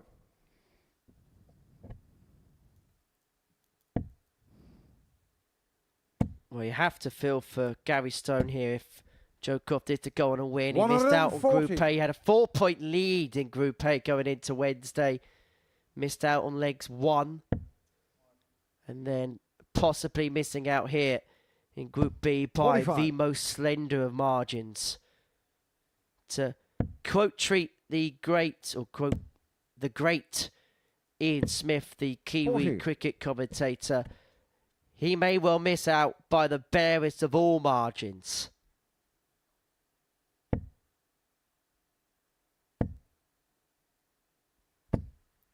$95. Joe can't afford scruffy visits like that against Van Velzen. $45. And definitely not 2 in a row.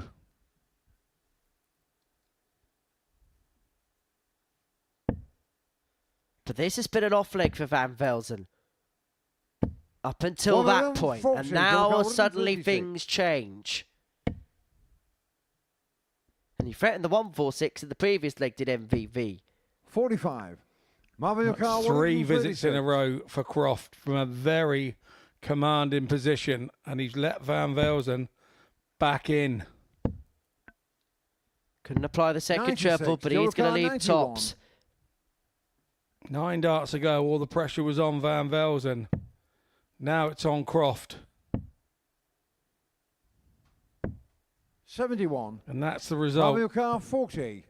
Needless pressure on him there through 3 poor visits. For 2-2, double 10.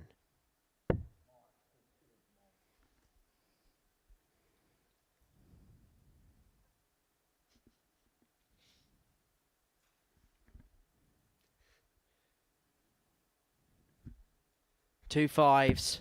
30. Never looked likely, if the Eurocard truth 20. be told. When you miss double 10 by that far, it doesn't look likely. It's more luck than judgment.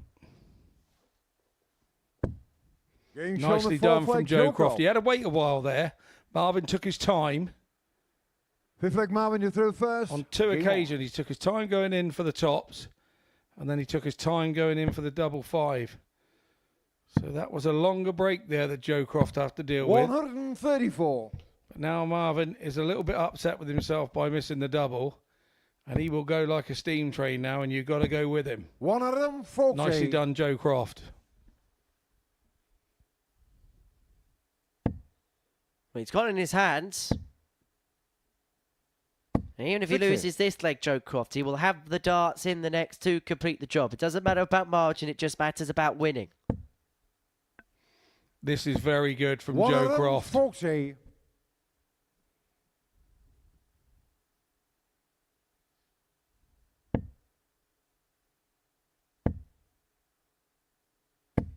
$140. Big visit incoming. Cannot afford a slip, Joe Croft. Good recovery of dart 2. 70. But then undoes that hard work with dart 3. He does overforce a dart into the 5. It's something he's got to keep an eye on.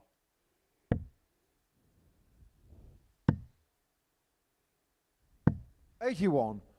Joe Car 151. Well, this would be some way to seal it. But he's not going to take out the 151. And so Van Velzen back for 86 to bring it back to 3-2 and to force Maluka, Croft to serve 86. it out.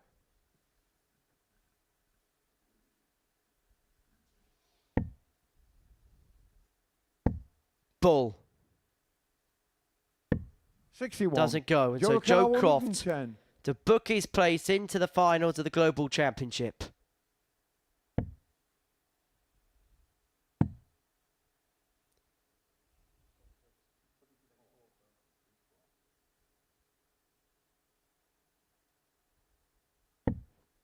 $54.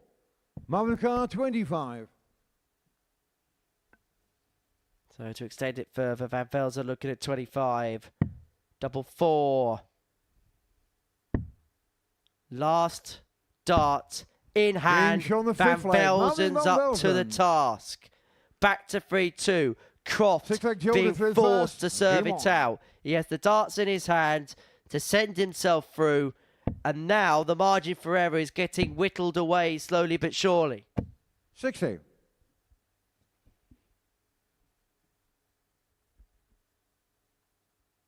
And that dry turn has opened up the door for MVV.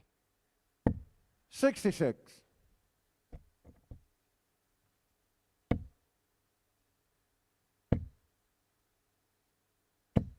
$140. Cracking visit.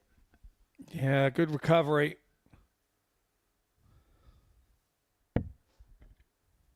Went to the well and came back with 2 buckets there, not 1. 140. You know that Van Velzen, in the mood that he's in, is going to come with you.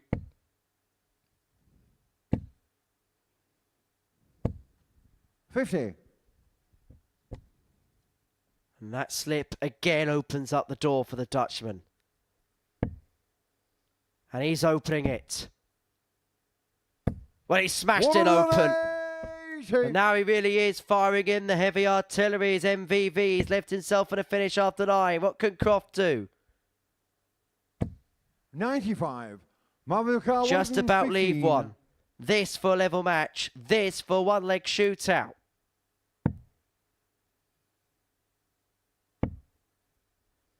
Double 18. 97.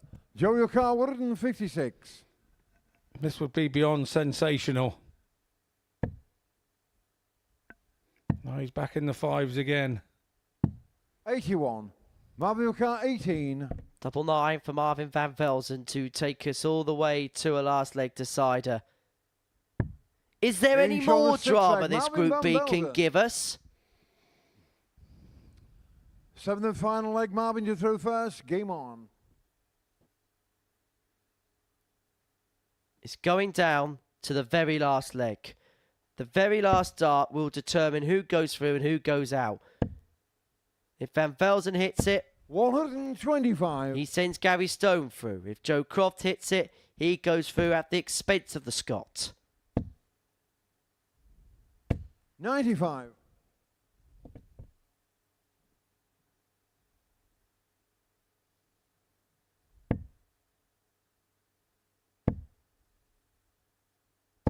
$100. Big last dart from Van Velzen.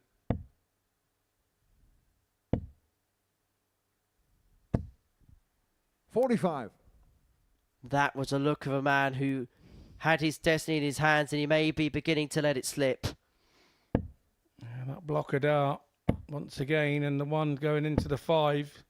180. A poor visit, and it gets absolutely punished by Van Velzen.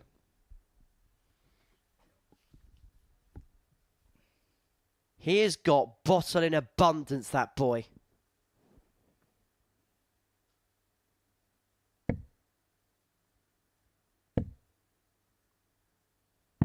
$44. And he's 96 points Marvin away Yokar, 96. from breaking Joe Croft's heart, but making Gary Stone's night.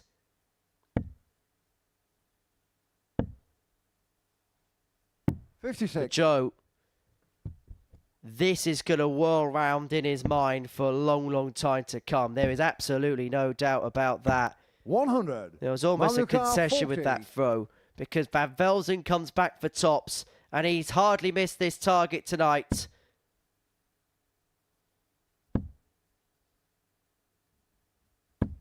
No score. But he does make a mistake there, but Cross not on the scene to punish.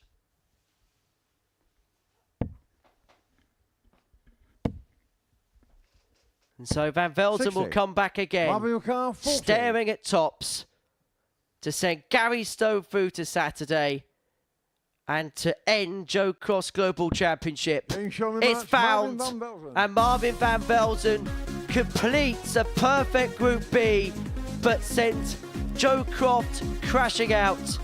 It's Van Velzen, Martin, Stone that is through. A salute to you, Marvin Van Velzen, the perfect man in Group B. He beats Joe Croft by 4 legs to 3, breaking his heart, breaking his dreams, and quite possibly ruining his Christmas. Van Velzen 4, Croft 3, reaction next.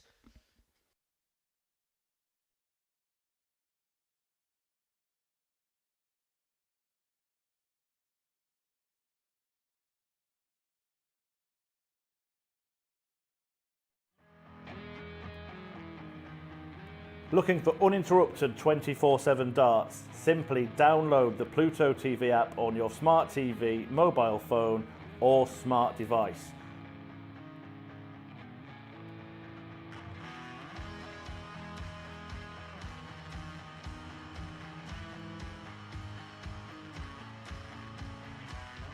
And you can find us on the Modus Super Series Darts channel.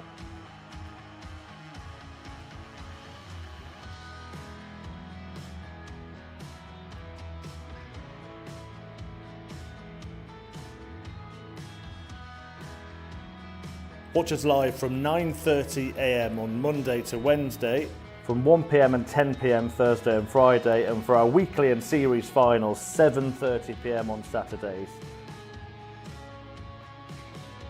Still not got enough darts? We've got you covered. When we aren't live, you can find the best of Modus on the channel. From amazing charity influencer events. Has to go for Jaden. Big pressure for the little man, but what a shot to stay alive this would be. Go! Jaden Walker take Breaking! And Jaden Walker! Week starring Luke Littler. Could this be it? Bullseye for Littler. In it goes. The 1-2-1 turns the game in his favour. Record-breaking averages. And record-breaking darts. Double 16. It's Game destructive. shot on the It's match. Daryl Pilgrim with the Daryl record Pilgrim. average. And insane 9 dart legs.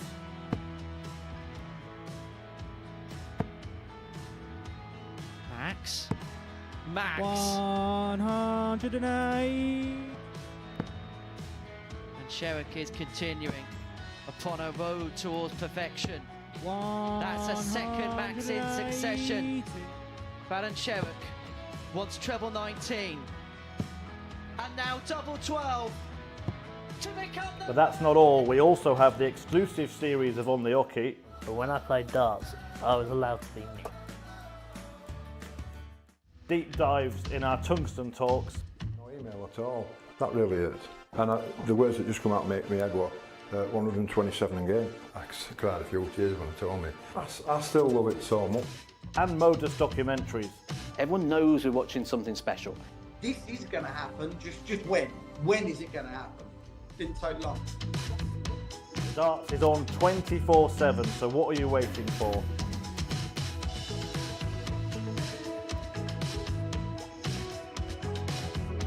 Download the app on your smart TV, any smart device, including your mobile phone, and search for the Modus Super Series.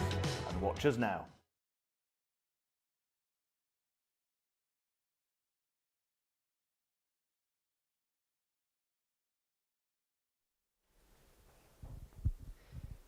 Welcome back to the ADC Global Championship, where we now know the 6 players that will be competing tomorrow night after a dramatic Friday evening's worth of action. It's Charlie Martin from Hersham, who has progressed his way through alongside Gary Stone and Marvin van Velzen, who beat Joe Croft by 4 legs to 3 before the break. Croft had led that match 3-1. Van Velzen goes on to win in a decider. He won all 8 games in that group, did the Dutchman, and it's Martin and Stone that join him in the Super 6. Joe Croft narrowly missing out.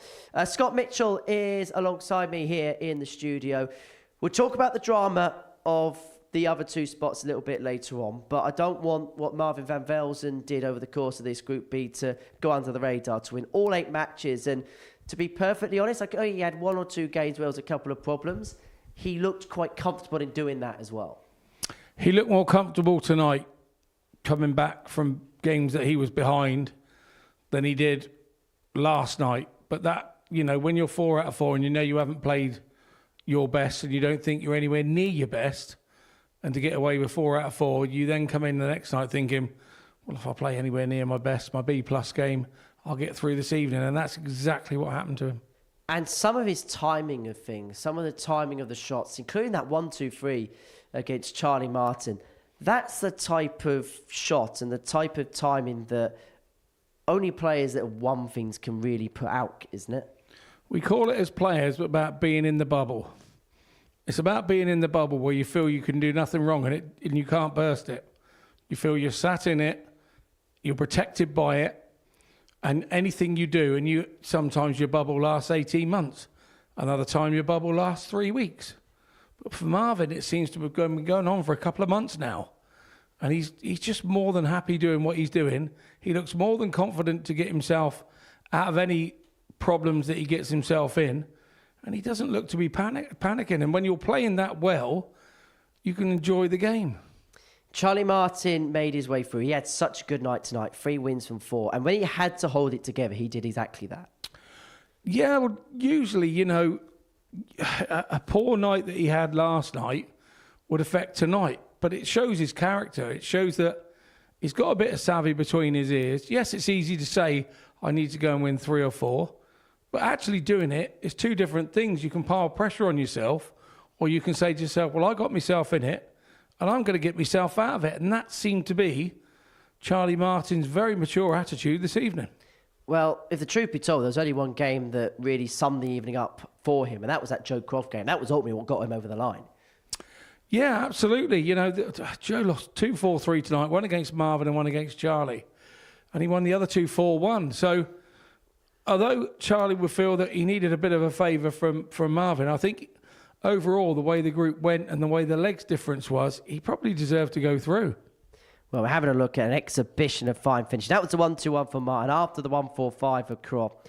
And then Charlie Martin rounded the game off 4-3, pinning this double 10, last start in hand. And it was that win that realistically sent him through to tomorrow night. I do want to talk about what he said in that interview, and I want to get your perspective on what he said, because he comes across very mild-mannered and very level-headed. He really does know where his game is at. Yeah, but because he's quiet and mild-mannered, when he puts that foot to that hockey, he's got the fire in the belly that everybody else has got. It just doesn't come out like a Conan Whitehead or whatever. It just doesn't. That's not his way. His way is to remain quietly confident, quietly positive, and not really sort of put it in everybody's face. He just goes around his business doing what he does, and he does it very well. I'll tell you what was really interesting was the trophy was there during the interview, and I don't know whether you could tell this at home or whether you could tell it when you were watching it. He spent a lot of the time having a look at this. A lot of time having a look at this. So have I, but I know I ain't going anywhere near it. What are you trying to say, Henry? Look, sometimes people get motivated by a trophy. Maybe he's just the closest he's been to it and thought, oh, that's what they're all talking about for the last 2 weeks. I don't know. But for me, I think it's not about the trophy. It's about the wanting to win. Mm-hmm. And I think he has that. And tomorrow night we'll see, because, yeah, he might have dodged one bullet tonight. He's got it all to go through again tomorrow night for Saturday's finals night. And unfortunately, Joe Croft isn't going to be going through it tomorrow evening. He had opportunities. He led in his game against Marvin van Velden. He had it in his hands. And I can imagine that when he gets back to his hotel room or wherever he is tonight, he is going to be feeling incredibly sore. Yeah, but when you get things wrong, if you don't, then you don't learn from the mistakes. So it's part of that experience. We keep saying there's no fast track to gaining experience. You have to be at the show. You have to be in it to win it. And you're in it to lose it an awful lot more than you do when you're in it to win it. But I think the game turned for Joe when he was 150, 200 in front, and then went 43, 40, 45. He had a 5 with his first dart every time. You can't afford to do that. You just cannot afford to do it. You might get away with it once, but you cannot do it 3 times in a row. Yes, it was a nervy situation. Yes, he'll watch that back and he'll learn not to do that again. Is it now about his next stage of his development by ensuring that when it gets to the crunch, cutting things out like that? Oh, his development for me is going absolutely perfectly. I think he's learning very quickly. He's still travelling around. He's still doing what he does. While all the time that he's gaining experience, and moments like that hurt, they're the ones you learn from. Next time he won't go 43, 40, 45. He'll go 60 and stay straight, 100, 81. And that would have been heaps enough to get him there first and back himself. Well, let's look ahead to tomorrow night then. Let's begin by having a look at the tournament bracket, because we now know the 6 players that are through. Adam Mole won Group A on Wednesday. That feels like a while ago. Group C was won this afternoon by Devin Peterson and Shane Hayward. And after the drama tonight, that feels like a long time ago as well. Marvin van Velden, Charlie Martin, Gary Stone booking their places through in Group B. We can have a look and see how things break down tomorrow. A reminder, unlike a Modus Super Series week, if you get out your group, you get through to Sunday afternoon's grand final and get yourself in with a chance of picking up the £25,000 jackpot. When you have a look at the 2 groups, it feels like the experience is very much stacked in that second group. Yeah, Yeah, I think the Group 1 looks pretty open. It's whoever sort of hits the ground running by the looks of that. You know, relative inexperience there in Group 1. Like you say, Group 2, Devon Peterson and Gary Stone.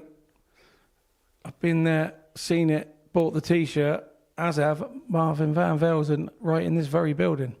Well, we've got to the point now where the behind closed doors action of these championships are going to come to an end. The last 2 sessions are going to be played in front of a crowd. And how much of a difference is that going to make? Particularly when you think about the likes of Charlie Martin, who's had so much success here with the Tour Championship finals. And I don't want to say a lot of it came down to having that home support, but there was most certainly an extra factor for him on that day. There probably is, but I don't think he was playing the clientele. And I'd mean that with no disrespect that he's going to be playing here. He's not playing for something like this on those occasions, and he's not playing for the £25,000 Christmas bonus that he would love to have in his bank account. Who are you liking the look of for tomorrow night out of that field? I think Devon looks really tidy with his scoring. I think Marvin looks really consistent and being able to handle any situations. It looks like he'll handle the situation, whether it's a 104 average or a 78, he'll just deal with it. Gary may come back feeling, well, I'm not supposed to be here. This is a free hit. This is a really free run. That's how I'd be coming back in if I was Gary Stone tomorrow and expect nothing of myself. So, yeah. And, of course, the Group 1, Adam Mould will be happy. He'll be happy with that group.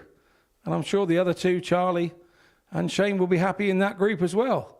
I don't think we're any the wiser knowing who's going to go through right at this moment. Well, it's going to be very fun to find out. We shall do it tomorrow night. Scott, always a pleasure to be in your company. Thank you for your company at home. So the behind closed doors action of these global championships have come to an end. The last 2 sessions will be played in front of a crowd here at the Live Lounge in Portsmouth. We are back tomorrow from 7:30 to see the final 4 qualifiers through to Sunday's final. But in Group B, it's all been about MVV. He was the MVP. He won 8 from 8. Great for him. Bye from us.